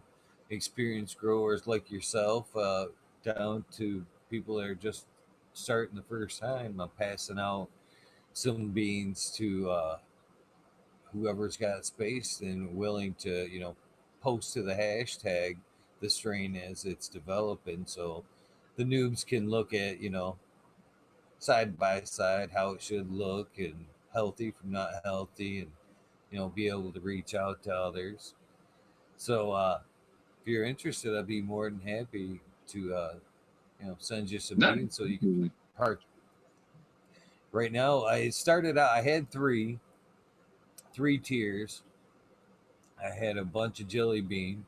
I gave out by that tier. Right now, I'm still in Agent Orange, so you could qualify for some Agent Orange beans if you'd like them. I'd send you some. Or there's Sangria, which is Vintner's Moonshine times Space Queen, which I've grown out, which is really good too. But I'd offer up either or if you wanted to participate in the grow along. All I'm asking is you post to the hashtag Growing with Eagle, and I'm more than happy to send some. So if you're interested, I'll send you either or. yeah, definitely. I'll send you some back. I'd love to build the collection. I would take them. Yeah, heck yeah, no, that's what it's about, right? Heck yeah. Heck yeah. Yeah. Please hit me up with that address and I'll send you out. We're the wedding date, and I understand everybody's schedule is a little bit different. So if it meets yours, if it doesn't, whatever, just start posting as soon as you can. But we're hoping to wet them on the 29th, which will is in the full moon realm there. So if you're into that, it falls into that alignment as well. But the 29th on his birthday, seeing now they're two of his strains, well, all three of them were, on his menu. And he was a friend of mine. We're going to put together a special on the 29th. So we're going to drop them on his birthday. And then I'm putting together a special for him. I've got Mendo Dope coming to sing the Weed Nerd, and I've got a bunch of friends that knew him in the community coming on to say, happy birthday, maybe some nice things about him, and try nice way to try to remember a friend that did a lot.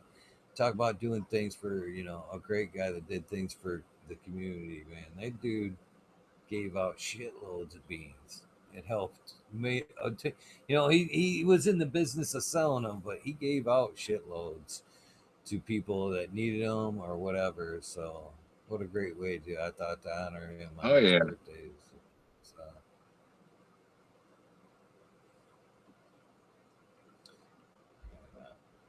be great to have your kind of So yeah, experience when he was going in along with Washington, us. Sub used to come down to Oregon. Yeah, heck, I appreciate it. I met Sub in Portland, Portland, Oregon. That's when I was up in Oregon, obviously. But that's when we're up there working and growing and all that other stuff up there. That's awesome. That's awesome. That's when we were Uh, still growing tomatoes. nice. Nice. Yeah, Nice. couldn't Yeah. grow So, cannabis back then. So it was tomatoes. Yeah. were you able to shake hands and smoke with him? Like at least get him into conversation with him. Yeah, no, actually, it was kind of funny. And I think I even might have told you the story. Uh, um, we actually met at American Ag. I was looking at some salts, and I had asked the guys a question. And honestly, I don't even know what the hell he was in there buying. But I asked the guy who worked there a couple questions. Like I said, it was about the tomatoes. And so I'm trying to ask this guy how it's going to work on the cannabis plant, and I'm trying to talk about tomatoes though. And anyway, he had overheard it and came to me, and just pointed out a couple of things that I would want to try. American Ag has their own salts and everything like that up there. So anyway, but yeah, so that was my first time ever meeting Sub, was for him to overhear my conversation of me trying to beat around the bush with this clerk about bloom their bloom and their flower formula, because back then it was all marked all screwed up. It wasn't just regular NPK or anything.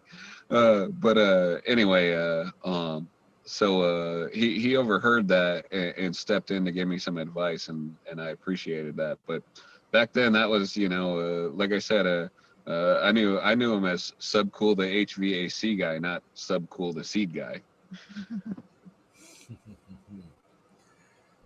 That's funny. That's a great story. That's a great story. I love to hear that kind of shit. By the way, that's an awesome.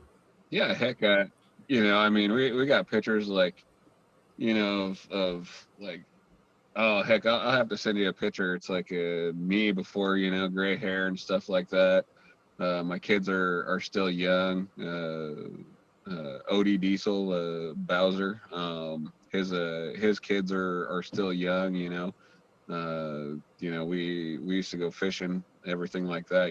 Salmon snagging, salmon. In Colorado, we went salmon snagging. In Oregon, you actually have to catch them legit. But um, yeah, heck, I mean, like I said, I've been around it, in this industry quite a while. That's awesome, man. I appreciate all that, man. And I appreciate everybody that's helped push this thing, nudge it forward slowly by, little by little. The pioneers. I Oh appreciate yeah, that that's what it shit. takes, man. Yeah, who's it? Gary V. You know what I'm talking about? Yeah, I do. I do. Yeah, okay. So Gary V, the motivational speaker and everything, I mean, for a long time he had a show that nobody even knew about, and now look at how many people know his name. So I mean, all good things come with time, Eagle. I mean, keep don't keep your faith on that. Yeah, I just read his book not so long ago, Unfuck Yourself, which I love the title right off the bat because I've got a little bit of a Yeah, potty mouth. So yeah, heck yeah, I yeah. That's was like, that's one thing I like about him, is he's straight up. oh, for sure. For sure. I always appreciated the no days off. 'Cause I'm kind of that way. Like, you know what I did different between from me and my friends? They had weekends off. I never took weekends off. I was still busting ass while they were all fucking resting. And that's how I fucking got here with straight up hard work. I'd like to tell you some tricks or whatever, but it'd be bullshit. It was fucking time and dedication. I'm like, that's that's the truth right there. And it's that kind of truth that sucks me in with people like that. You know what I mean? It's I can relate to that. I can just relate to that. Led to buying the book. Led to buying the book. Yeah, heck yeah, that's true too. You know, when I first started a business and stuff, I mean, and you know, because you started a business before, so you know, while other guys were out, you know, doing this and doing that, and hey, look, they bought this new car, they bought that, you know, me, I was buying equipment for my company, or I was buying, you know, this, or I was buying that, you know, to get further, you know, and so it's kind of funny because you know those are the same people that seem to be jealous later on, you know, down the line, and it's like, wait, hold on, you know, you were out here having fun when I was sacrificing, and now that you know I have the means to have fun, you know, you act like I'm an asshole or something, like you know I changed. I didn't change. So I can't help but wonder, since you kind of brought it up, who are some of your other motivational favorites? I mean, you just can't be singling him out. There's got to be one or two others you've listened to.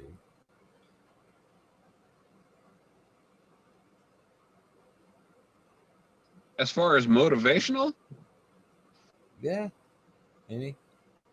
no, not too much. You know, no, not really. As far as my motivation, hmm. My motivation is probably. I mean, I know it sounds like bullshit, but you know, she happens to be sitting right next to me. But my motivation is my wife. You know, I see what she goes through and the struggles she has and stuff like that. And you know, I mean, it makes me not take things for granted. You know, I mean, so I mean, if my wife is probably my motivational factor. You know, it's what keeps me going. You know, I mean, one, there's the side that you know I know she depends on me and counts on me. But two, there's the other side that you know I see that you know her bad days and my bad days are two different things. You know, her bad days are you know she might have almost died.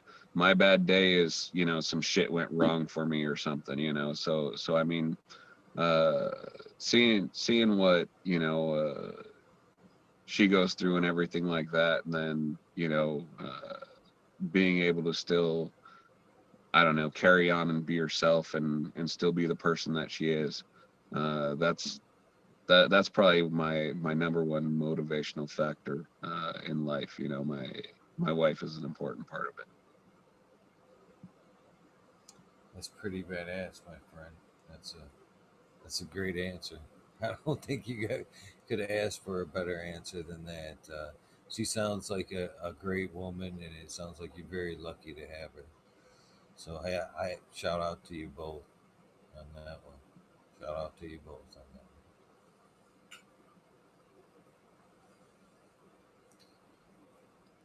So Thank you. yeah, Yeah, for me definitely. And myself, I'm sure you know she's always with me. I'm sure you'll get a chance to meet her. I hope so. I hope so. Me myself, I'm not. I need a kick in the pants. I'm listening to Gary V. Les Brown, Zig Ziglar, Jim Rohn. A lot of a lot of that shit, man. I ain't afraid to admit it, man. I need to be yelled Nah, at that's some good for you. mornings. You know, even if you can pick up one thing from one person, I mean, you're doing good. You know, me, you know, I guess I'm probably uh, music. You know, I like music. I have friends that are musicians, and just in general, I like music. I can't play an instrument for the life of me. I even fuck up playing the stereo. But you know, I do like to listen to music. It's calms the savage beast, I guess. I'm trying to wake mine. I swear to God, I've listened to Eric Thomas.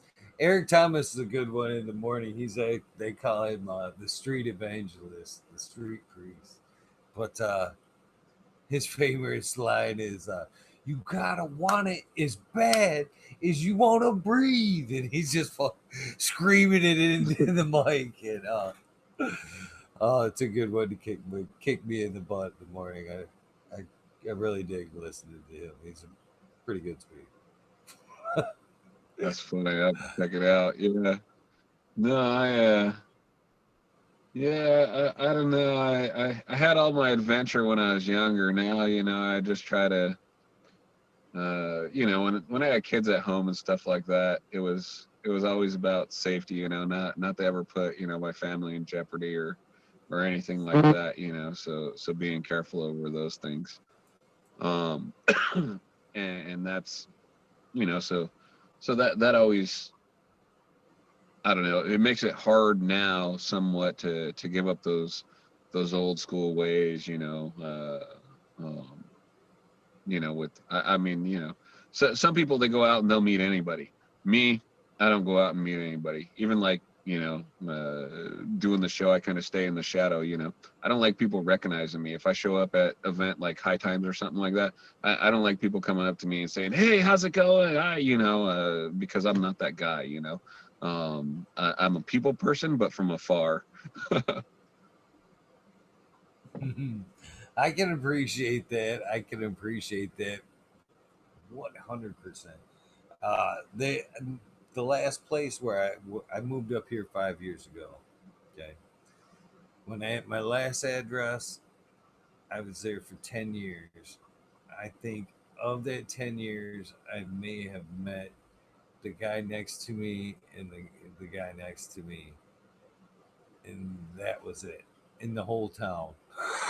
In 10 years of being there, but I love but I am a people person. You know what I mean. I love the events. I love getting out there and hanging, but you know, I love them quiet moments too. When I would like to shut it down, I like to shut it down and just, you know, yeah, whatever, disappear sometimes. Everybody says you want to go where everybody Yeah, knows your name, but there's that's sometimes you exactly want it. to go where there fucking nobody knows your name. Yeah, exactly. That's where we're at. I mean, you know, well, you could see even from the IG, you know, I'll post pictures of weed all day long, but you know, I mean, as far as our self, you know, I generally stay to myself, you know.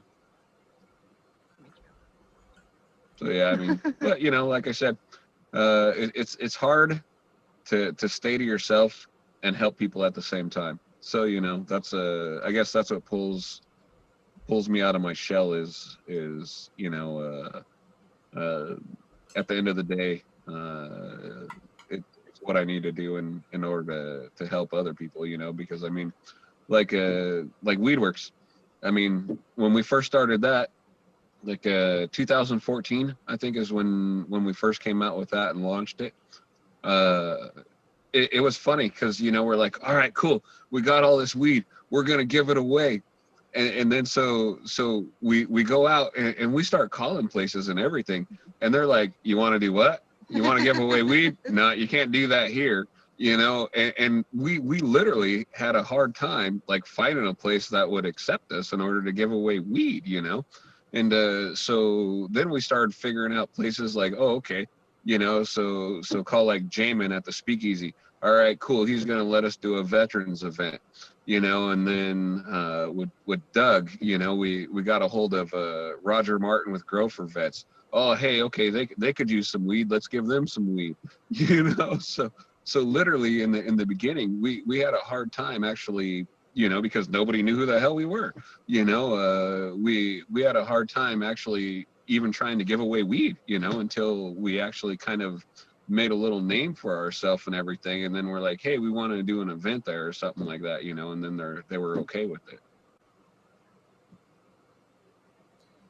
That's pretty awesome. The vets may not need that too. And it's awesome that it's becoming a little bit more open for them to be able to utilize the medicine. There's a group of people that really could utilize this medicine, and a lot of them are terrified to make that step because of benefits.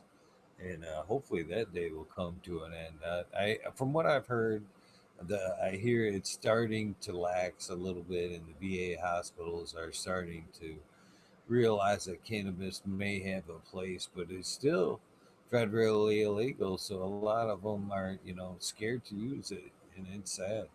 And I find that, but I'm glad that you're able to help the ones that are willing to stand up and say, "This fucking medicine helps me," and that's awesome, brother. That's awesome.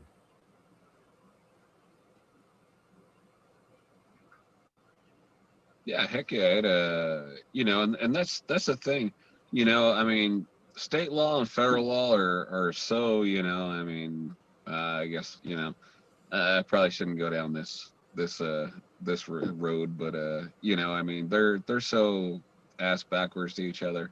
It's crazy, you know. I mean, here we are, Schedule One, good for nothing at a federal level, state level, you know, utilized for medical, and hey, not only are we going to do medical, but we're going to go ahead and legalize it for recreational too. So if you just want to get high or whatever, go ahead, you know. But yet, you know, here we are. Technically, you know, you take a dispensary owner.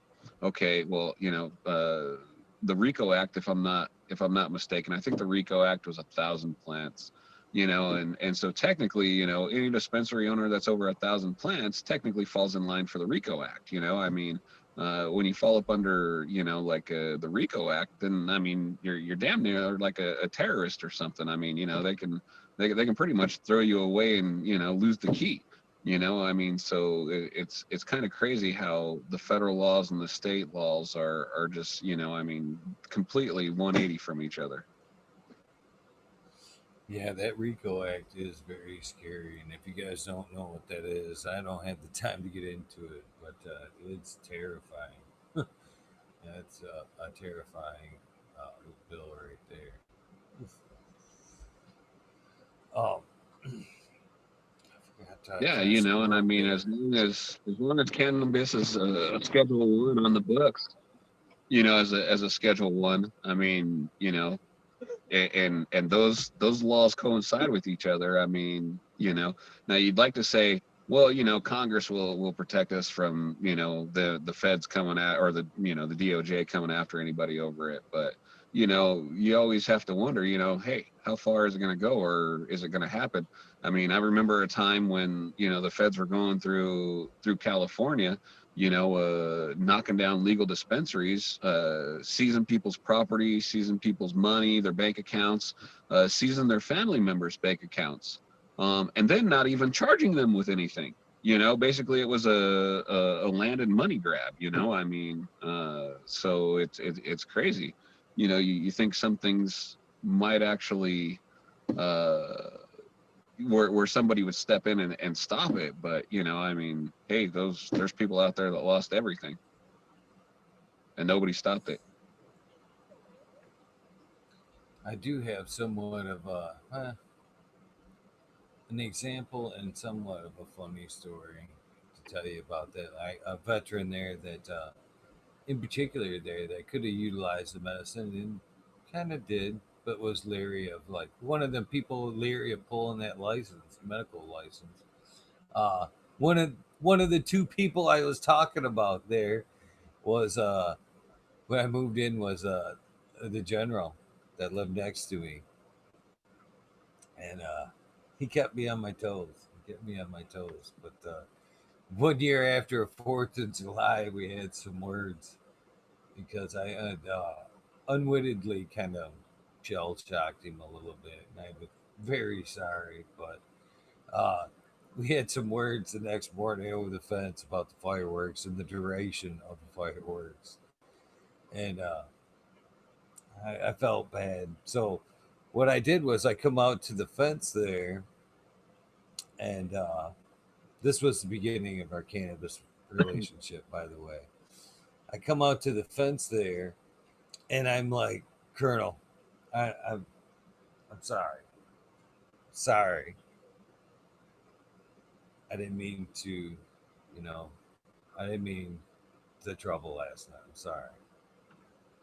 In good good faith here, I kind of held out my hand and I had one of the dispensary pop top bottles loaded full of some weed.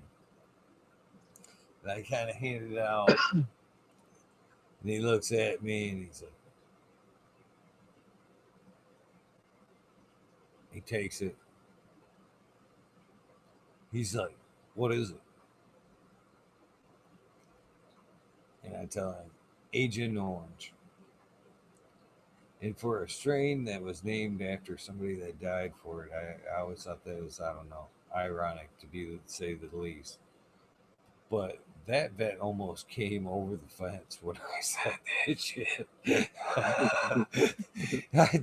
When I handed him some Agent Orange, yeah, he about come over that fence, and I actually had to double back like 3 steps. I was like, no, I didn't. It's just fucking name. I did not name that shit. I'm sorry. It's good.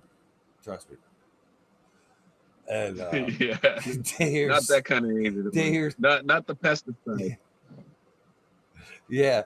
So at that point, a day or so goes by, and I'm backing up, and he kind of pops his head out and looks out. He's like, Eagle. He didn't even say that. Just says, Eagle.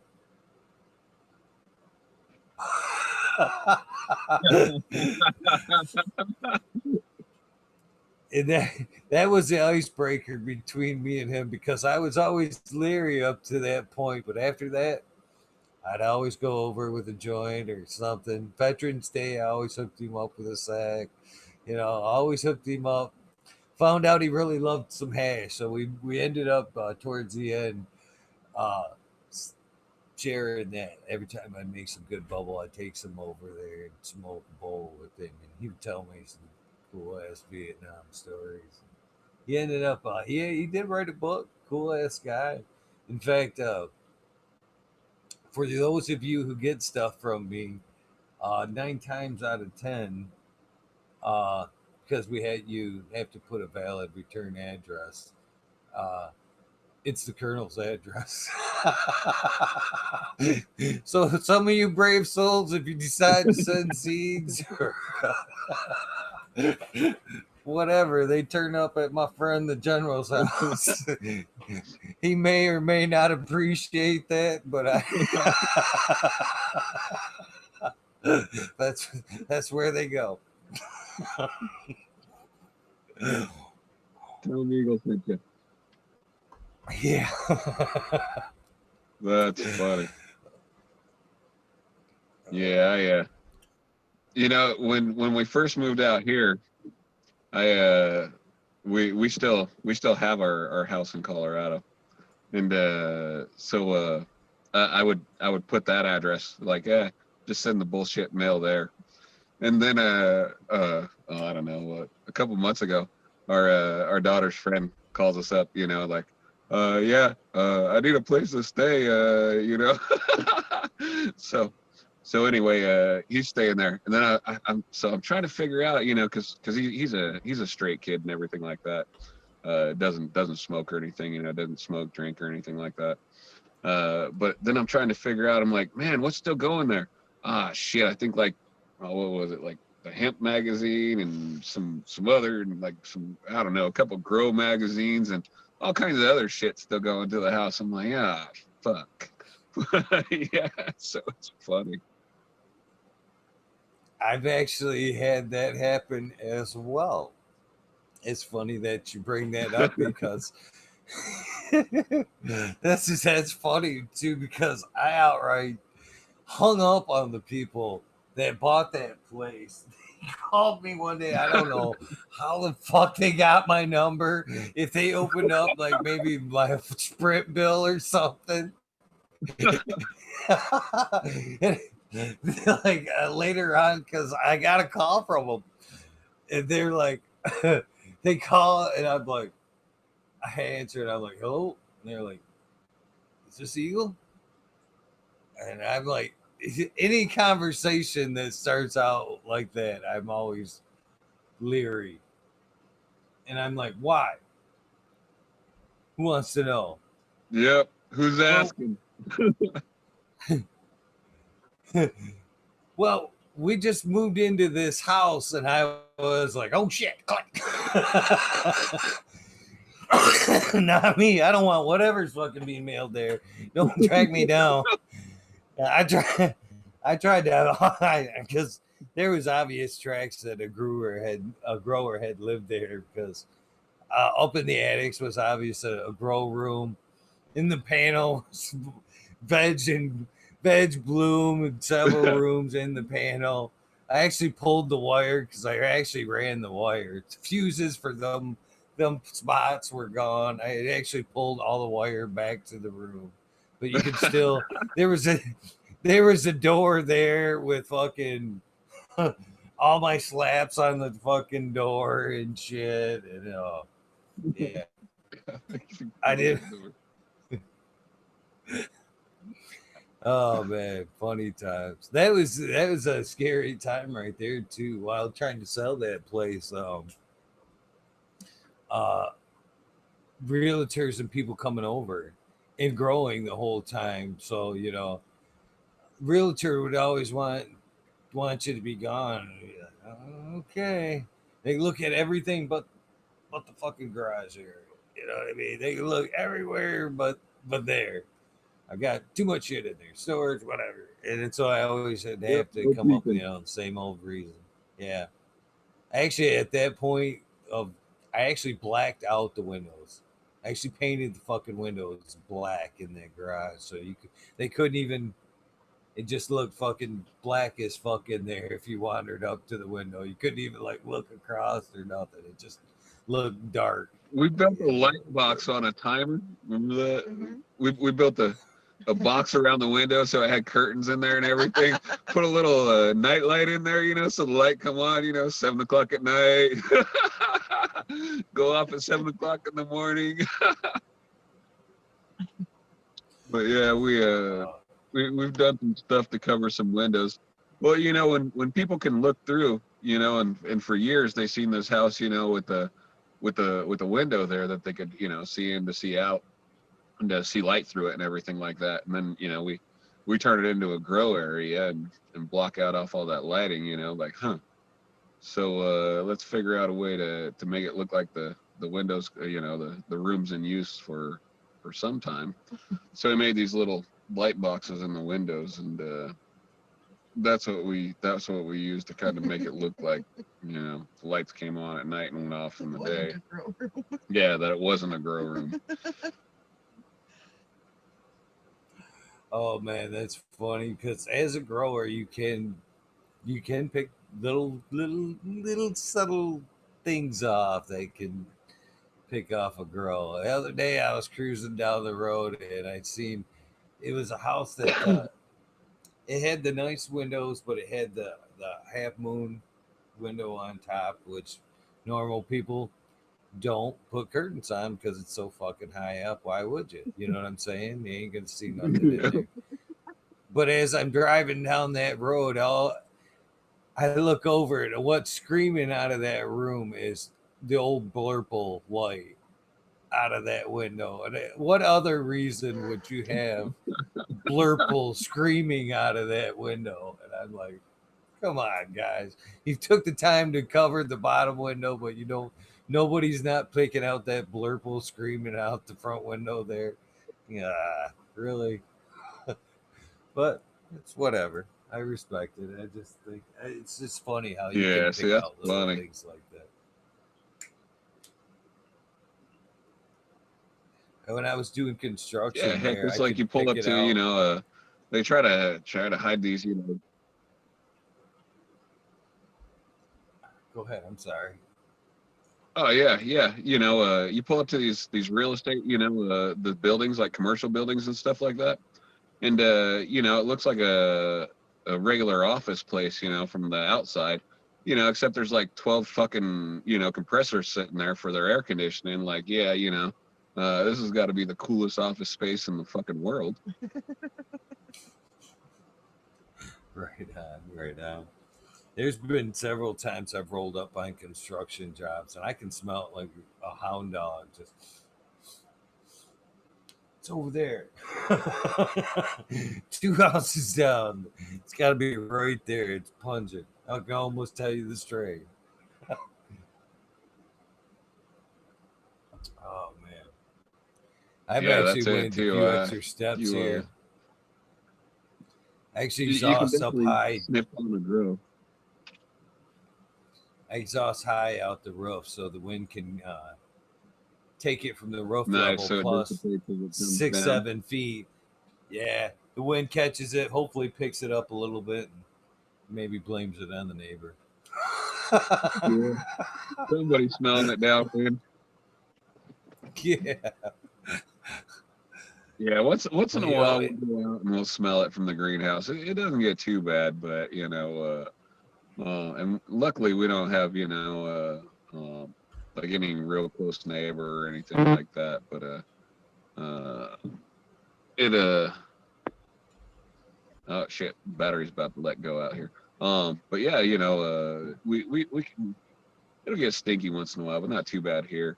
There was a grow one time, and man, I had I'll just say I had some plants outside, and two of my employees got into a fist fight with each other. And anyway, the cops got called and everything like that. And so one of them tells the cops that maybe the other one came over to my house.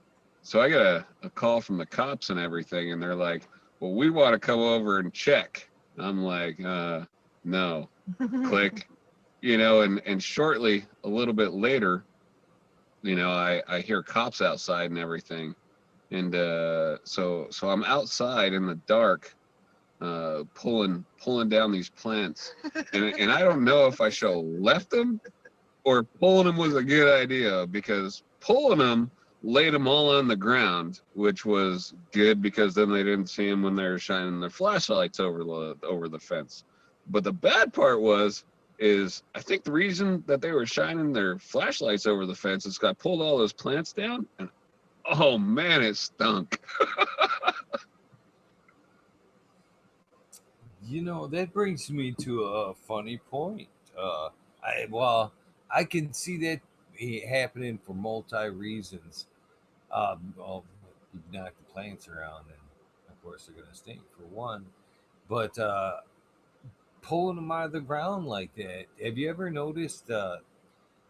And we were talking about this in the last couple nights too, and I forgot to bring this shit up, and it makes perfect sense, which I'm regretting it deeply now. We're talking about a terp exchange from plant to plant the other night to see if it was possible, like if a neighboring plant could pull terps from one to the other through the soil.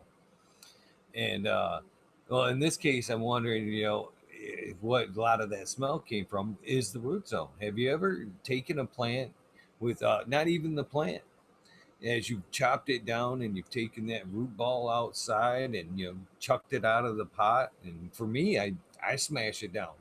That's surgery. When I'm done with that's my performance right there. I don't even judge my pull up top as max. I judge max Yep. by the root zone in the pot. You know, so that's what I do every time. I take it out there. If I'm not reusing it, throw it down and smash it up with my foot and see how good I did there. And every time I smash that thing up with my foot, I am always amazed at the terps that come out of that root ball that when I'm smashing it up with no plant being involved, just the root zone there. And I can't help but wonder if that was part of that when obviously you're beating the plant up, but if you just jerked it out of there, I'm sure it had to add to some of the pungence there as well. Yeah, heck yeah. But I do know what you're saying, and I do believe that there probably is a transfer like that, because if you grow, like your peppers and your tomatoes together, you'll end up with spicy tomatoes. And so I can definitely see, putting a couple kinds of plants next to each other, and them transferring a little bit to each other. I've never grown, different plants in the same planter, so I can't speak from experience there. But I've definitely ended up with spicy tomatoes. Nice. Well, we were talking about it in several aspects. One, we were kind of discussing the legend of the strawberry cough, and then just kind of wondering if it were possible by adding fermented. I know people that do feed with fermented juices uh, during Yeah, certain cycles. So I can't help, and I still think that it it has some effect on the flavor. And what makes me think that if a plant could uptake dye like daisies, uptake it, change the flower, and put it back down, why can't uh, cannabis flower uptake some flavor from the soil, spread it through the plant, and then back down, and leave some traces of flavor throughout the plant? It just kind of makes sense to me, even though it might not make sense on yeah, paper. It makes sense theoretically. I don't know.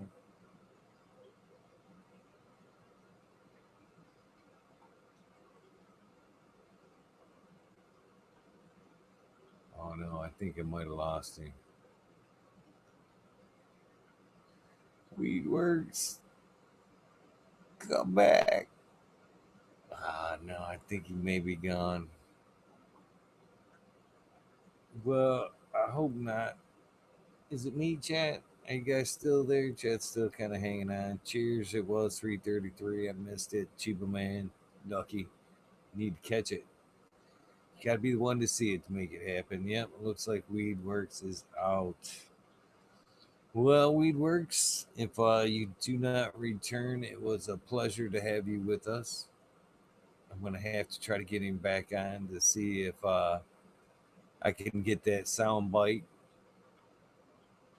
Hopefully, he plugs it in and comes back. But thank you, American One. I'd love to read that. I enjoyed the paper you sent me the other day, by the way. I did read that shit. Yeah, I know he said his phone was dying, but that don't mean he has a charger there and wants to go back on. I know if I went 4 hours, it'd be like a good opportunity to be like, yeah, my battery died. I was done. Sorry, couldn't find the charger. Maybe next time I'll give you the soundbite later. Hopefully he doesn't, but I can completely understand if he does. Allie Noble's in the house. How you doing? Shout out to you. Johnny Caniseed. How you doing, my friend? I tried to text you this morning, see how you were doing. Want to talk a little bit with you. Must have been busy, friend. DLP 2372. How you doing tonight? Voodoo Ultras. Appreciate you popping in. Yeah, he said his phone was dying. The American One. Where were you tonight on the growing with my fellow home growers, brother? You were missed. You were missed. Green 13. Cascadian Grove. Cascadian Grown. How you doing, my friend? Nice to see you in chat. Rafter Grows. Fucking amazing episode the other night. I killed Devin Shipwreck. How you guys doing? Rude Boy 7426. Oh, those are 4x8 behind me, good sir. I don't necessarily talk about yields because there's always somebody that says, "Oh, that's not possible. This is too possible," and it always starts arguments. So I do not like to discuss yields. I'm happy with what I get. I think I do well. I'll leave it at that. I'm glad you tuned in too. 70 in chat. I know it's pretty crazy right now. A little difficult, but Man, I think I'm gonna pull it. I don't think he's gonna come back. Don't think he's gonna come back. He gave me a heads up. Probably totally understandable.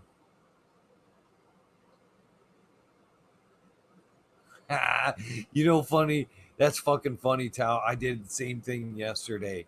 I was supposed to go back to the flea market and picked up that cannabis chair I've been talking about all week. Head over there yesterday with Lexi, and I drive by where the farmer market should be set up, and I'm like, what the fuck? What time is it? She's like, 4 o'clock. And I'm like, what? It's, I told him I'd be back.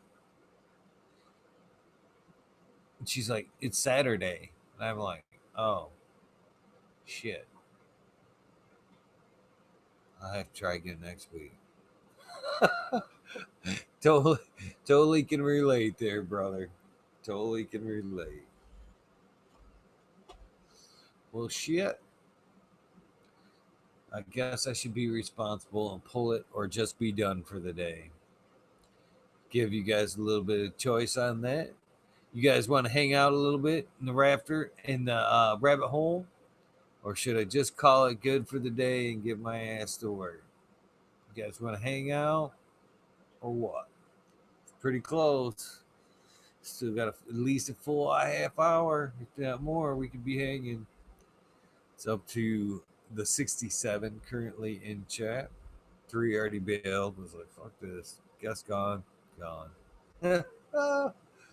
Love it. Do we have any carrots? Oh, we can always find carrots for the rabbit hole. There's always carrots for the rabbit hole. Heck, the American one's always good to walk them in front of me, just like a horse, right off the cliff. Foot in mouth, stumble down. All right, I'm gonna hit the head, use the bathroom real quick, load up this tray. We'll come back and do the rabbit hole. Thank you guys for hanging out. If this is where you guys call it good, if you guys are coming to hang out, that's fucking amazing. I'll see you guys in about 5 minutes. But if not, do something nice for somebody. Random acts of kindness do save lives. And you guys know the deal. Hopefully you'll join me tomorrow. What is today? Fucking Sunday. Tomorrow is Hope Farms. If you're not coming along for the rabbit hole, tomorrow is Hope Farms. Al and Hope will be here. Uh, Amazing California growers, cannabis fighters, cannabis cancer fighters. So that'd be a great episode there as well. But I'm kind of giving up hope on my friend Weedworxs. Kind of bummed. Great episode. Seriously bummed I didn't get the sound bite though. But I guess there's other days. I have to explain the rest to him tomorrow. All right. I'll see you guys in a few. Thank you for tuning in. Love you.